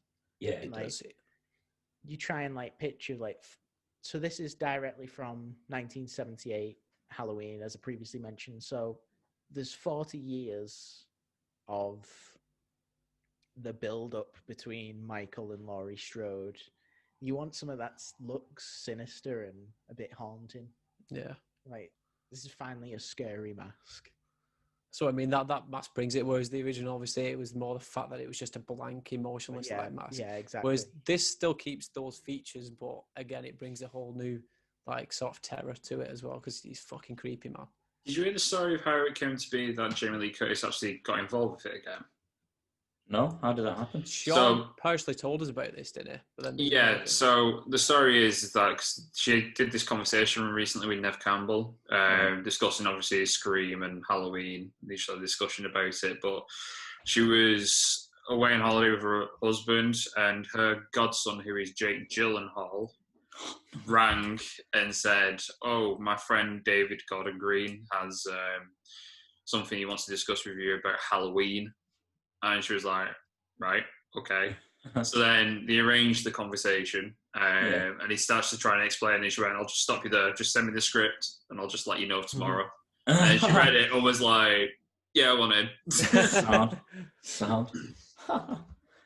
So, like, another thing probably worth mentioning is John Carpenter back on a brand new score for this movie, teaming up with his son Cody Carpenter and his godson Daniel Davis. Like, they've all worked together previously on a John Carpenter album, like the Lost Themes and the Anthology. Yeah. This was the first time for like actual picture that they've done together. Right. This is another thing, Matt, that you told me the other day, Pearson, because it was on about the soundtracks and that, and I never knew that Daniel Davis was his godson. Yeah, because we went to watch him in concert, and obviously he's there playing with him and that. But it's cool that they're all like family in a way. It's mad, isn't it? But that other fact that you told me about Daniel Davis as well. He's the son of a member of the Kinks. I don't know which crazy. One. Yeah, I'll find out for you now. I'll Jamie it. But yeah, what a fucking small world, man. Crazy, isn't it? Like all of that just linked into one. But yeah, I think it's John Carpenter's involvement in this film as well that kind of obviously, like you said, brought Jamie on board. So yeah, I remember hearing.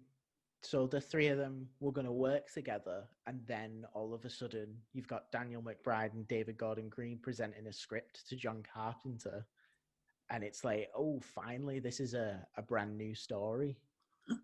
Danny McBride, who's a comedian, by the way. Obviously, you've never heard of him. You've watched McBride and all that sort of shit. Yeah, if you've watched like Pineapple Express, it's like This is the end. This is the end. That's right. Yeah. You'll see he's a comedic person, and again, we mentioned this in the last podcast about how comedians can like Jordan Peele, who are able to go, do you know what? Doesn't matter how funny we are, we can write a horror film and we can get involved in horror, and people go, nah, and they fucking smash the shit out of it every time. They are winning the horror game at the minute. 100%. Well, yeah, it's like the way it's come about is so nice, and now all of a sudden we have a trilogy of Halloweens to expect. That's crazy. Dude, we're very lucky to get to, like, obviously we were going to be alive in a time where we get a Halloween film coming out. But the previous trend was they're not good Halloween films. This is finally the upturn of that. We're getting good Halloween films released. Talk about a fucking home run. Yeah. Fucking, so you've got the original Halloween, then you've got this, and then you've got the other three. So it's literally a quadrilogy if you put them all together in one. Of hopefully solid. These next two films are going to be solid. Touch wood. Yeah, like, you know what I mean? They probably are going to be good, but yeah. What was I going to say now? I fucking lost my train of thought now. While you're trying to remember, like, something I love about this movie is that Jamie Lee Curtis is kind of like, her whole life's been affected by it, obviously, as it would.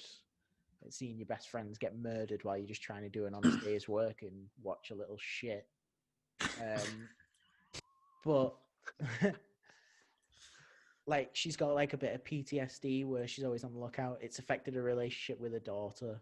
Yeah. And like the new characters as well, Alison and Karen, the mother and granddaughter, are fantastic and add like a bit more Fucking of a, trio of badasses. it's a refreshing side to like the story, because the past stories have just been like either ridiculous or Well, you had like a similar, so like in this film, I shot him 6 times. Yeah.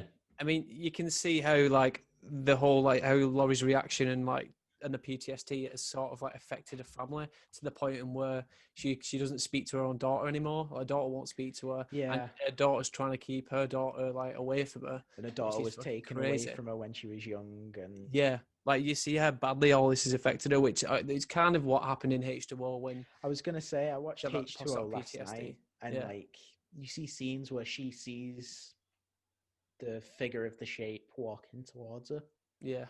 So like it's that similar sort of thing. So I'm glad they carried on with that. But clearly you're gonna have some sort of fucking PTSD after what Yeah, happened for to you sure. on that night. No, I mean, yeah. Also, like James Jude Courtney as Michael Myers, I think finally does a bang up job where it's the slow pacing. There's no ridiculous movements.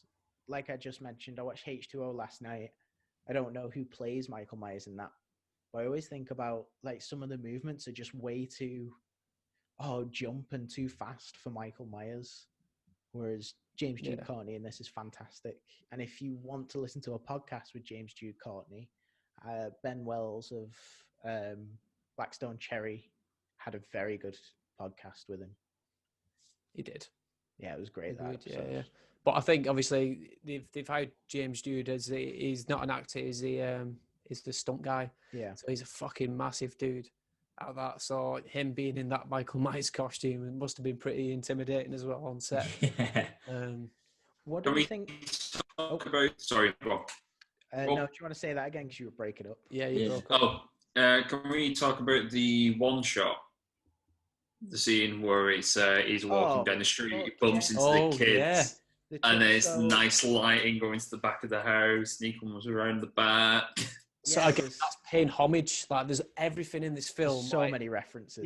Yeah. They made it for the Halloween fans because there's, as you're saying, there's so many references between it. So as you're saying, that one shot going all the way through, that's a reference to the Elrod scene from Halloween 2, where he's going into the house, he goes around the back, picks the knife up, kills them, and then goes back out also, again. isn't that the bit where he bumps into the children and they're wearing the Season of the Witch masks? It is as well, yeah. So you've got so that. it's like, that's a nod there. So that's Halloween 3 and 2. Mate, there's just references all over. It's such a good movie. I was going to say, how do we feel about the comic relief that's popping up in, especially like reboots, because you saw it in It a lot as well. Yeah. So you've got the teenage characters. So you've got like Alison's boyfriend and his friend have, the comical side between them where they're kissing one another and, shit like that. It's trying to lighten up the scare factor. What do you think? I think it's adding a realism factor to a film, because it's not all just filmed for the sake of being filmed. If you add a bit of human factor to a film like that, you get invested in the characters a little bit more. It's not just all doom and gloom, run and hide, we're going to get stabbed, fuck off. It's like, oh man, these people, they're still trying to do shit whilst all this is happening, and you start to root for them that little bit more. So it adds a little bit of a little bit of flavour to your horror. It tickles me where it's a scene where he's having like the heart to heart when he's sat on the grass to Michael Myers. Oh, yeah, and he's like, do you know where you just can't have a girl? And he's like stood there and he's like, whoa, where'd you go? Yeah. He just pops up. I think it's kind of funny because he's telling Michael, like, do you know when you just can't have a girl, which is sort of what Michael's going through. He really wants Laurie, but he just can't get her. Like, son, you think you've got problems? Waited 40 years. But I have a battle with like whether I like that comedic side or not, because I think you're just putting it in to lighten up the mood to hit us again with another scare, which I'm completely on board with if that's the case. Yeah. But if you're just taking away from the scares to try and make it more of an appealing film, it kind of loses me. I think it does create that, like you're saying, it's a bit of like a juxtaposition that sort of like it brings you down a little bit, brings your inhibitions down, and then before you know it, you've got a kill, which is, I mean, I remember watching it in the cinema when it came out, and fucking that scene with the kids where, you know, she's babysitting, and he goes upstairs, and he's like running downstairs. Oh man, he's so funny. Yeah. Oh man, Julian in that is his name, mate. Oh, he's a key actor. Do you know most of his lines were improvised as well? Where he's like, that kid's got a comedy future. Then he's gonna fly. It's the bit where he's like, I wouldn't be here clipping my nasty ass toenails. I know y'all talking about weed. So funny. Yes. Yeah, man. But no, in saying what you're saying there, Pearson, I think the only reason it's added there is just to like I say, to make you like that character that little bit more. So like, obviously, my man's just sat there crying like, I just want to find some love, man. Like that's all he wants to do. That's all that, you know, he's been put into this world. He didn't ask for that, and then he's just out there. He's dotting about. I just want some fucking love, man. Mind you, the way he goes about it is a bit fucking creepy. But yeah, it is. He doesn't deserve it until he learns some lessons. But of course, you know, he doesn't in the end. But yeah, like, you know what I mean. He's just trying to find some love, and then he gets murked, innit? I do find it funny where like Alison walks away, flips him off, and she's like, "It was those girls, Alison. They got me all chubbed out." And that scene as well, man, with the whole like flashing lights and it's coming on and off. And that play on light as well. He just keeps appearing, but it's like his shadow, innit? You don't see his face. It's just the outline and the breathing. You can hear him breathing. It's the shape. Yeah, the shape. The shape. The score there as well, where Alison finally sees him. Yeah, that's the best bit of the soundtrack. It's like, the bow on the guitar is how they did that like effect. And dude, the soundtrack is fucking unbelievable. Like, to come back to a theme that is already worldwide known and to try and make it better isn't an easy thing to do. No, they changed it up a lot within all the different films, like, but they, like you said, they came back to this, kept the originality of the theme, but then like just experimented with it, man, and just made it even more. Added new effects and just like you say, experiment. Like, who's putting a fucking violin bow on a guitar? Like, these motherfuckers. That's the fun of like creating music. There is like, you do stuff that you shouldn't do, and then all of a sudden you've got this motif in the film which stands out, and now it just reminds you of that fucking kill where his jaws, like, it does remind me of Hot Fuzz where the guy falls and gets Timothy Dalton falls on the spike. Yes, I fucking love that. But yeah, in terms of kill scenes as well, just to point that out, mate, again, someone sat there and went, we need to make this bleak. Yeah, by the way, what's our favourite kill in this movie? Oh, where do we begin? Oh, no. Right, I'll start because I've got one. Go on. I've two. One's just a flat out curb stomp on fucking Thingy's face, and it's just blood and guts everywhere. Perfect. And then the second one is where the police car comes into Laurie's like drive. Like, yeah. And it's the police head turned into a pumpkin. Beautiful.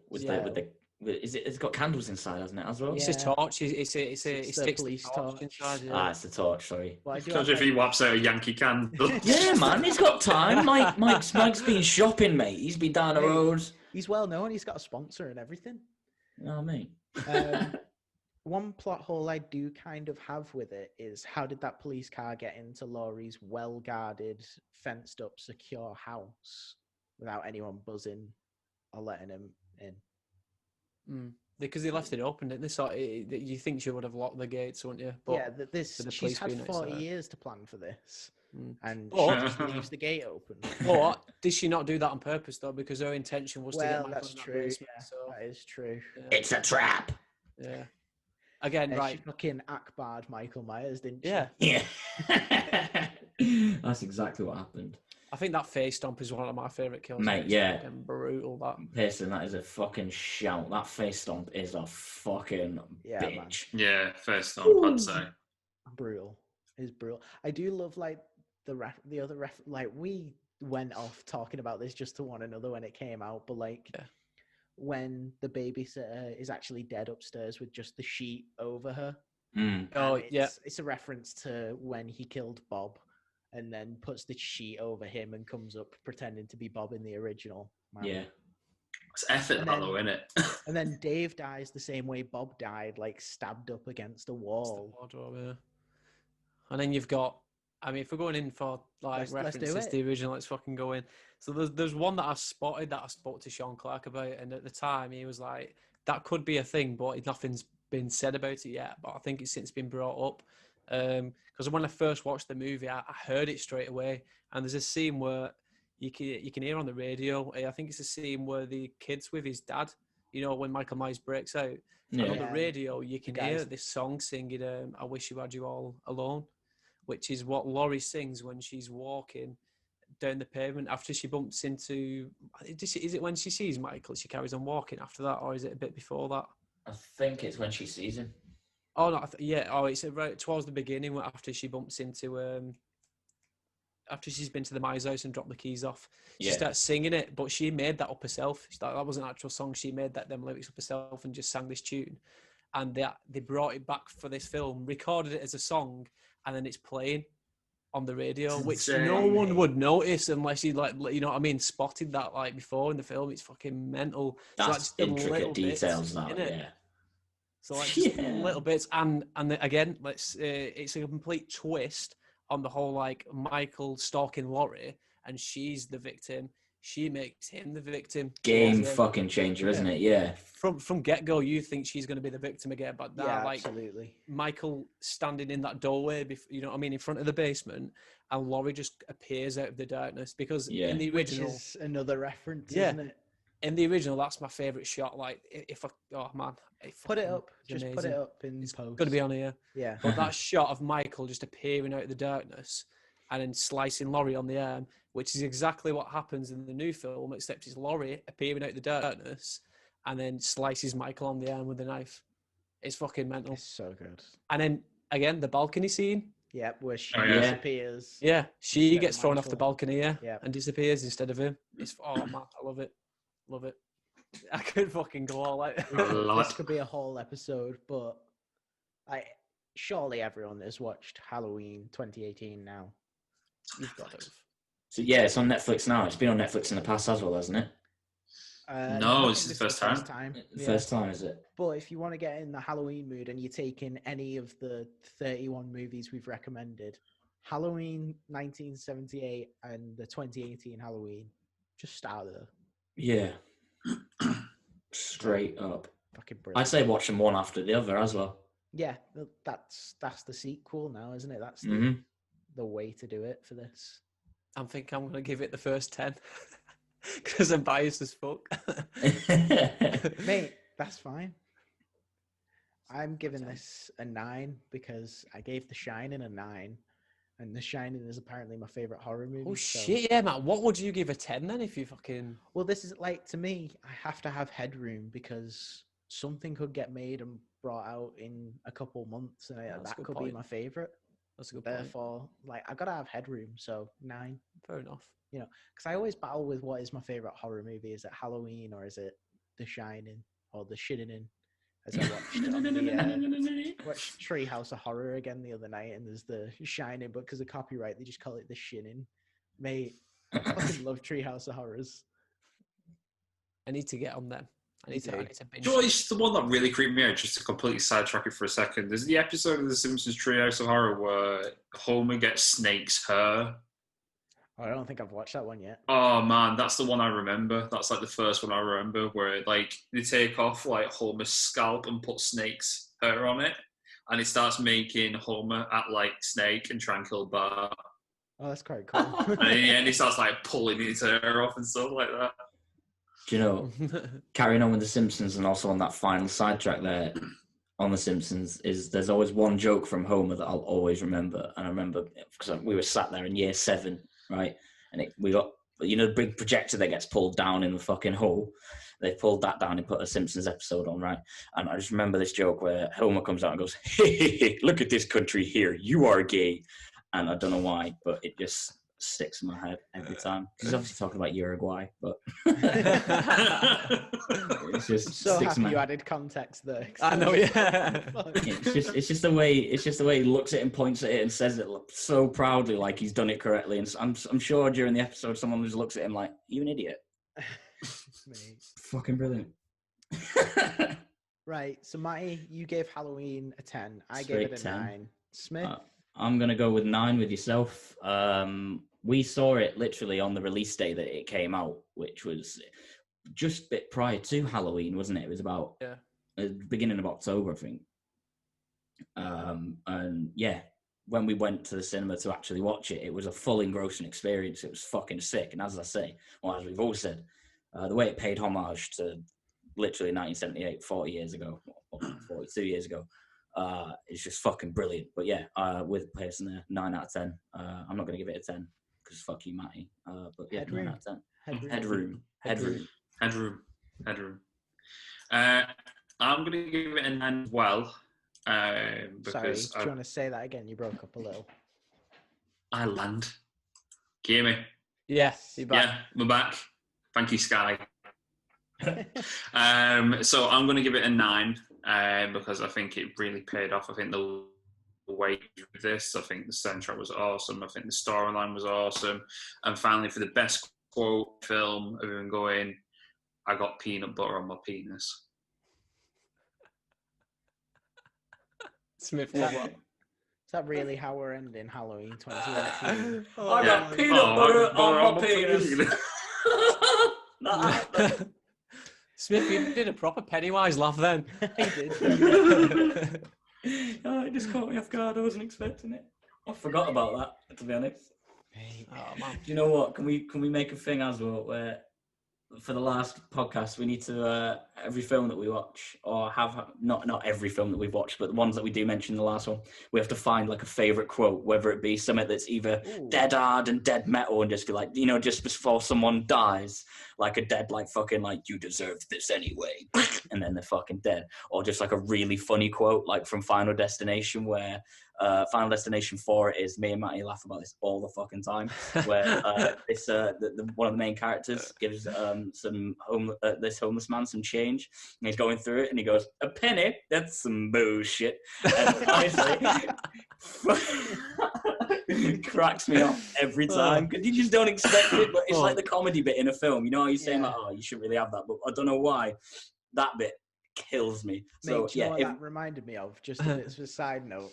Scary movie where the very beginning, she has to go and it's like, "Hey, you just hungry?" to this homeless guy that's bothering him, and he's asking for $1, and he looks at the sandwich she's giving him, and he just goes, "I said $1, bitch," and throws it at Anna Faris.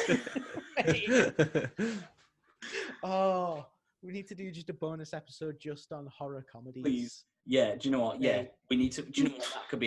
That could be one in the future. Horror comedies where it's a scary movie would get fucking mentioned the fuck out of. Oh my 100%. goodness. Speaking of horror comedies, should we get on to Krampus? Krampus. Krampus. Oh, how are we feeling about this, Matty? This whole podcast has been leading up to this moment. It has.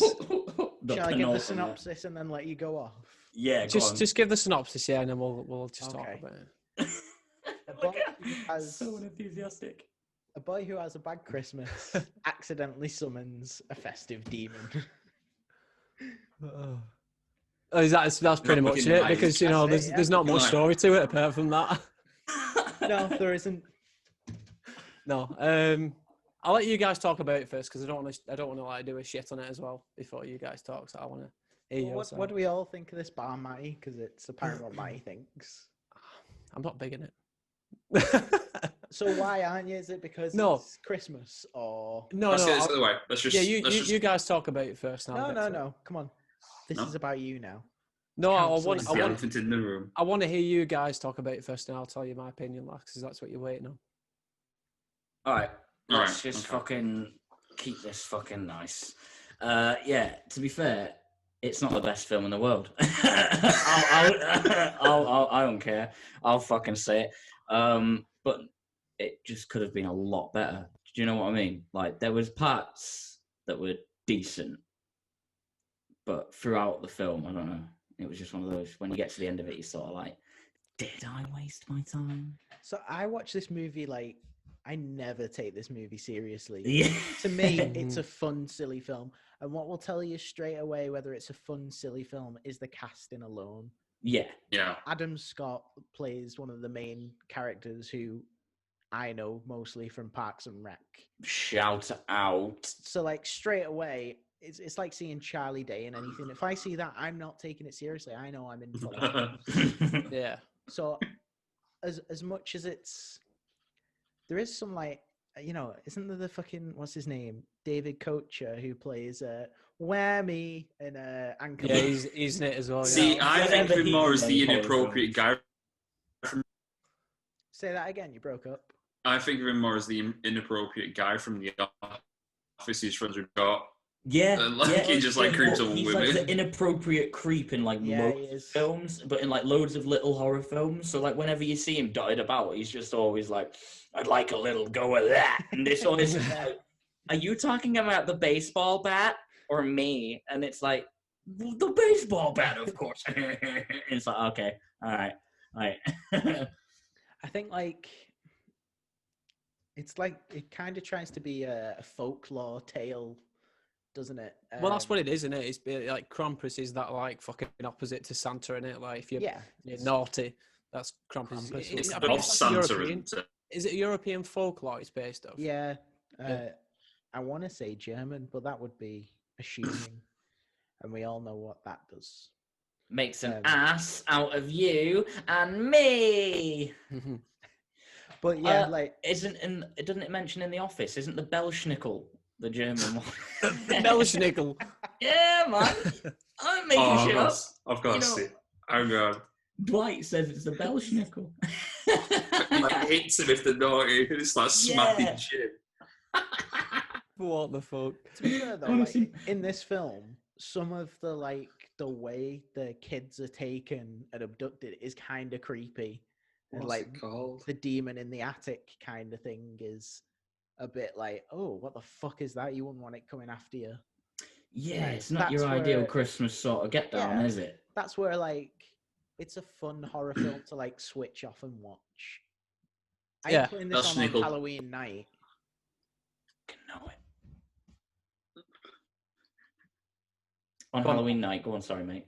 I was just saying, I'm not putting this on Halloween night. Oh no, Well, this no, is no. Well, as you it's said, it's a like, light background film. It's enjoyable if you just enjoy watching a little bit of silly Christmas horror. I hate Christmas, but you better believe I'm sneaking this into the films in December. Jess just doesn't know it.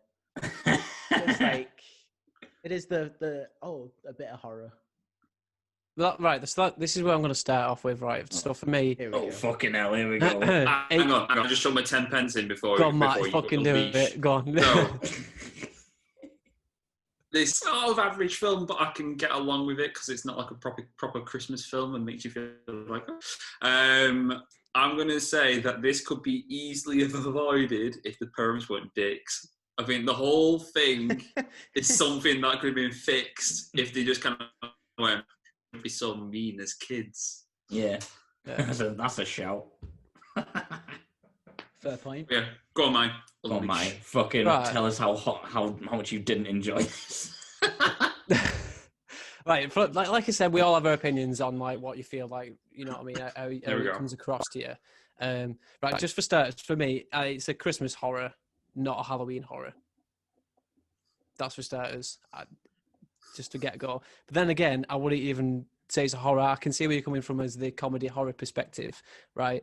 But for me, it's basically like watching Home Alone. So you've got this kid who's misunderstood by his family, who basically is pissed off with his parents, and the exact same thing happens where he says, "I hate you all," and he runs upstairs. So, do you know what I mean? Except, like, I don't know, Home Alone has a lot more twists and turns and more action. You know what I mean? It's more exciting to watch than this. I think Home Alone's more tense than this film. Sorry. So yeah, again, this main kid fights against his family, turns up his Santa letter, and then fucking Krampus turns up with his fucking gingerbread men that look like the guy from Shrek. You know what I mean? That fucking it's like the gingerbread man's You evil mean brothers how from all Shrek. gingerbread men look? More like Yeah. gingerbread man. But they just fucking turn up. I don't know. I didn't jump on that. So that was one thing. Krampus looks like a fucking demon from Dark Souls. He looks like a boss from Dark Souls on it. But yeah, it's the only thing it's got going for it is it does bring that sort of like Evil Dead Gremlin sort of vibe, you know, with the whole like puppets upstairs and that. But again, it just put me off it watching it. It was like, nah, I just didn't enjoy it. But again, we all have our own opinions on it, don't we? Yeah, Just wasn't Halloween, was it, mate? It wasn't Halloween for me. But then again, it's just the whole like Christmas story and that of it. I felt like I was watching Home Alone with a bit of fucking killer gingerbread men in it. And the Krampus at the end. And as you said, like towards the end of the story, it just after I finished watching it, I felt like it wasn't complete. If you get me, I didn't feel complete watching it. Are you searching for some like Yeah. philosophical meaning in all the films? In all the films. Enlightenment? No, it's kind of what you were saying, Swift. You know, like towards the end when you don't feel like it's fulfilled. Yeah, when you get to the end of a story and you just think, do you know what? Like, I've watched it, but was that worth it? Yeah. Do you know what? When I was making this list and you put fucking Krampus with a question mark, that was the reason I left it in. If you hadn't have reacted Like, and if you been a just said, bitch. like, should we replace Krampus with like Evil Dead or something? I'd have been like, yeah, fair enough. Why not?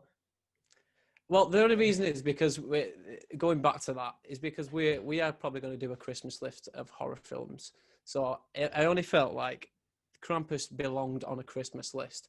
I wouldn't watch it as a Halloween horror. If I was to give my 2 cents to it, I'd probably stick. Well, we did mention When a Stranger Calls because That's true, it references the Scream, but I guess you can call it a comedy or in the same way or whatever. So at the time, we weren't planning on doing Christmas horrors. that was never a thought. So No, I stuck this on in the fact of like, oh, we'll talk about this weird film that doesn't get mentioned much. Yeah. And we know the reason it doesn't get mentioned much apparently now. Because Matty thinks it's shit. Fucking hell. But could you imagine just Krampus like sneaking in on Christmas Day or something like? Fucking hell. Mate, it'd make That's a bit Christmas sneak. it'd make I hope he Christmas more stays just 2 interesting. meters. It's quite predictable in the storyline as well, and you know, like, there's fucking stomps on the roof and he's coming down the chimney and fucking. What do you want from a Christmas horror? No, I just couldn't fucking. I believe want all the way Christmas through. surprises to come out of presents. So, like, you know, Yeah. when someone sat there like, oh, I think it's a new Xbox. And then, like, they open up this box, they plug it in, and then it ends up being, like, one of those killer dogs from, like, Black Mirror.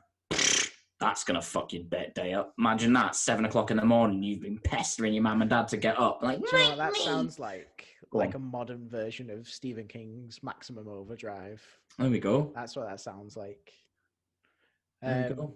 We should mention as well, Aunt Dorothy, played by, I'm going to butcher her name, Conchita Ferrell, who also is known for playing the woman in 2.5 Men, known as Berta. Yeah. Passed away recently. Rest in Her- peace. Like, Rest in yeah, peace. her performance in that is solid. Like, it's a comedy, so like the lineup of like Adam Scott. I'm just gonna call him the whammy dude from Anchorman, and then Whammy! her as well. It's like it's a funny bunch of people. Yeah, you know you're getting a comedy Tony out of this. Collette. Sorry. Tony Collette in this as well. Oh, from good old The Boys.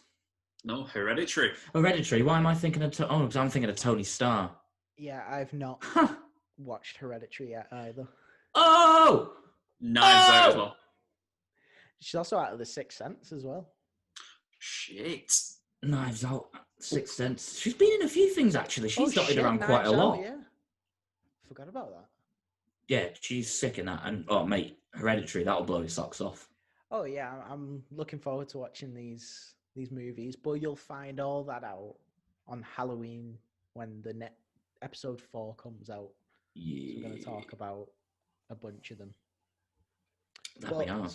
should we rate these last Oh. films? Oh, I'm so sorry. Joe mentioned before that it's the ending of Krampus. I know Matty probably doesn't want to divulge on what it is. Start all over again. Lon. Yeah, we lost you again. Pro band.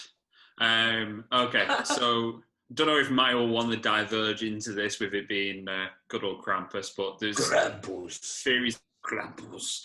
There's theories of the ending. Oh, So- yeah. So obviously the ending being spoilers. That they're all in bottles inside of. Is it Christmas? Snow globe. They're in that snow globe, yeah. Well, that's the word. That's how Christmas, yeah. So yeah, they're all stuck in snow globes at the end. So there's the two theories. It depends which way you want to look at it. So it could either be option one, the stuck in snow globe. Option two is that everything actually went back to normal. He's just keeping an eye on them just to make sure they've learned the lesson. I like the second concept. Yeah. I saw one where it was them, apparently a theory where it's them repeating Christmas Day over and over again inside the snow globe. Like a Groundhog Day kind of thing. Yeah. Fuck that. Yeah. That would I'd be get a sick horror. of Christmas, me. I'm not the biggest fan of it in the first place. Can you imagine going over and over and over and over and over and over and over on Christmas? No. Get a fucking sack of coal, you piece of shit. Fuck off. Fucking hell. right. That should be the Home Alone sequel, actually. Krampus just comes in instead. Kevin gets pissed off with his mum and dad again, and Krampus knocks on the door and he's laying out traps for Krampus. Oh man, that'll be a good twist and turn. Well, you know how they did Pride and Prejudice and Zombies? They should do Home Alone Krampus. If you Cross it. ever, Along you with ever Krampus. seen- on YouTube, there is a R-rated Home Alone film. It's the trailer made by the Corridor Crew special effects guys. Right, Is what this- makes it R-rated? Pardon? What makes it R-rated? What do they do? They add special effects to it, so people are getting like the faces blown off and stuff like that. That's sick. Yeah, it's so good. Well, I mean, like, some of the damages that actually happened to that, like... Yeah, like the nail on the stairs in Home Alone when it goes through. On the rated R version, it splits his foot in half. Mate. It looks Yeah, so the good. bricks from the roof as well. Like, Shit, yeah. surely you'd get knocked the fuck out if one of them twatted you on the head from that. height. Blowtorch on the head, straight on your noggin. Yeah. Are you mad? There's an article a few years back where they listed through each injury in Home Alone, and then they give it a rating of mild to death. And there's quite a lot of them where it's like death, you would die. Mate. Hey, Right. Home Alone's a horror film. I'm saying it right now. That's a Christmas horror. This It's a is bit of a this fucking is hell. all like our Christmas episodes. We'll get on to them later. Yes, But we will. what are we giving? Let's start with Matty. What are we giving this? I've given it a 4. A 4. Okay. Do you know what? Not as bad as. What did I give Dracula? I can't remember. 5? Yeah, I don't think it was. Yeah, I might give it a 5. Fair enough, Matty. Fair enough. Did it was a I'm not five. gonna go. I'm not gonna give it like I said a fucking 0 because it does have, like I said, I did like the sort of hint as well towards like Evil Dead sort of comedy horror sort of thing, you know, with the little characters that come to life and Yeah. and I, like you said, it was a solid cast of comedians. So you know what I mean. I do get where you're coming from. It just wasn't for me. So yeah, I get that. Respect Sure, it. sure. Fair. I'll probably chuck a nice 6. Just for the comedy value of it, really. Like, if you want a good laugh, then yeah, it's a decent little watch. But don't go watching this for horror. Like you. Truthfully. You can stick this on and switch off for the time you're doing it. Do something else while you're watching it. Kind of. What thing. rating did it get? Actually, saying that, what rating What is we? the film? Because I'm wondering if it's a kid-friendly film or if like the bits of maybe like gore and horror in it maybe took it over the line. Because Oh. Well, there's no real gore in it, is there? not from what I can remember, but like I don't know if you'd show your kids it or not, would you? To be honest, I didn't give you a fun fact about Host. Oh, let it out. Host is a film that got 100% on Rotten Tomatoes. Oh shit! Sick. What? There you go. But Krampus, I have 0 fun facts for. Does it deserve any? Right, just let me look at the Krampus rating. When you Matty's just trying to search justify himself. Krampus, it just comes up with actual pictures of the Krampus. Krampus. There he is. So it got a 15 age rating. Actually, but it's a PG-13 in America, so... Isn't that like, go watch it with an adult unless you're 13? Yeah. So like R12A sort of shing. Sort of shing? What's a shing? Mm-hmm. It's a single ting. It's not. I'm going to give it a 6 as well. It's light-hearted comedy. Just don't go into it expecting horror like we said. Yeah. Lun? I'm going to say 6. I think I would have given it a 5.5, but then an extra 0.5 for the bulldog eating the gingerbread man. That's what I'm going to go with. So just add a dog in your movie and we'll rate it higher. Yeah, man. Yeah. Unless the dog dies, in which case, fuck you. Yeah. Does the dog die? No, they get captured, don't they? Yeah, it's no, it captured. doesn't die, but we're saying like If it your happens. dog dies in a movie, I'm out as the A dog dragon. gets It's- killed in Halloween original one, doesn't he? It Strangles does? Yeah, man. Maybe. Fuck that. Right. So that wraps up all 7 films. We've almost done 2 hours here. Shit. Fucking hell.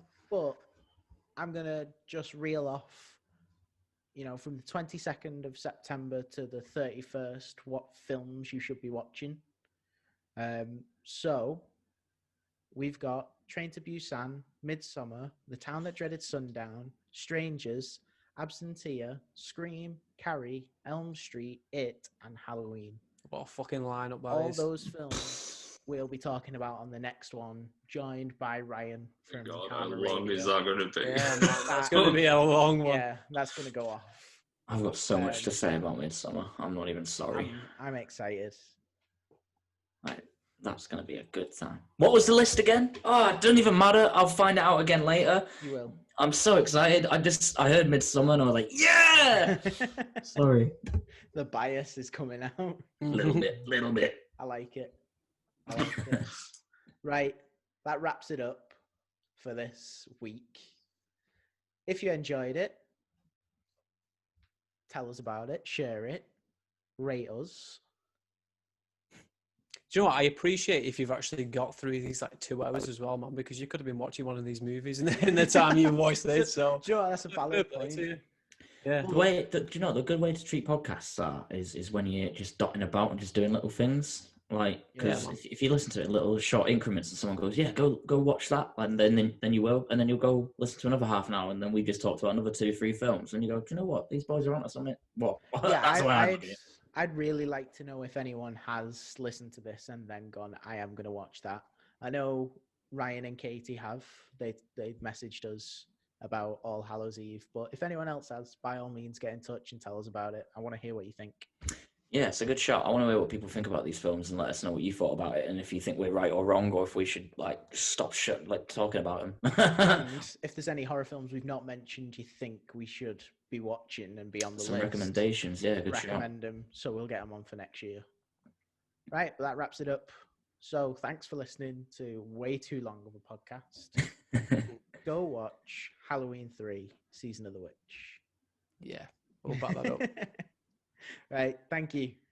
Yeah, thank you once again. You take it easy, Bye. crazy people. Bye.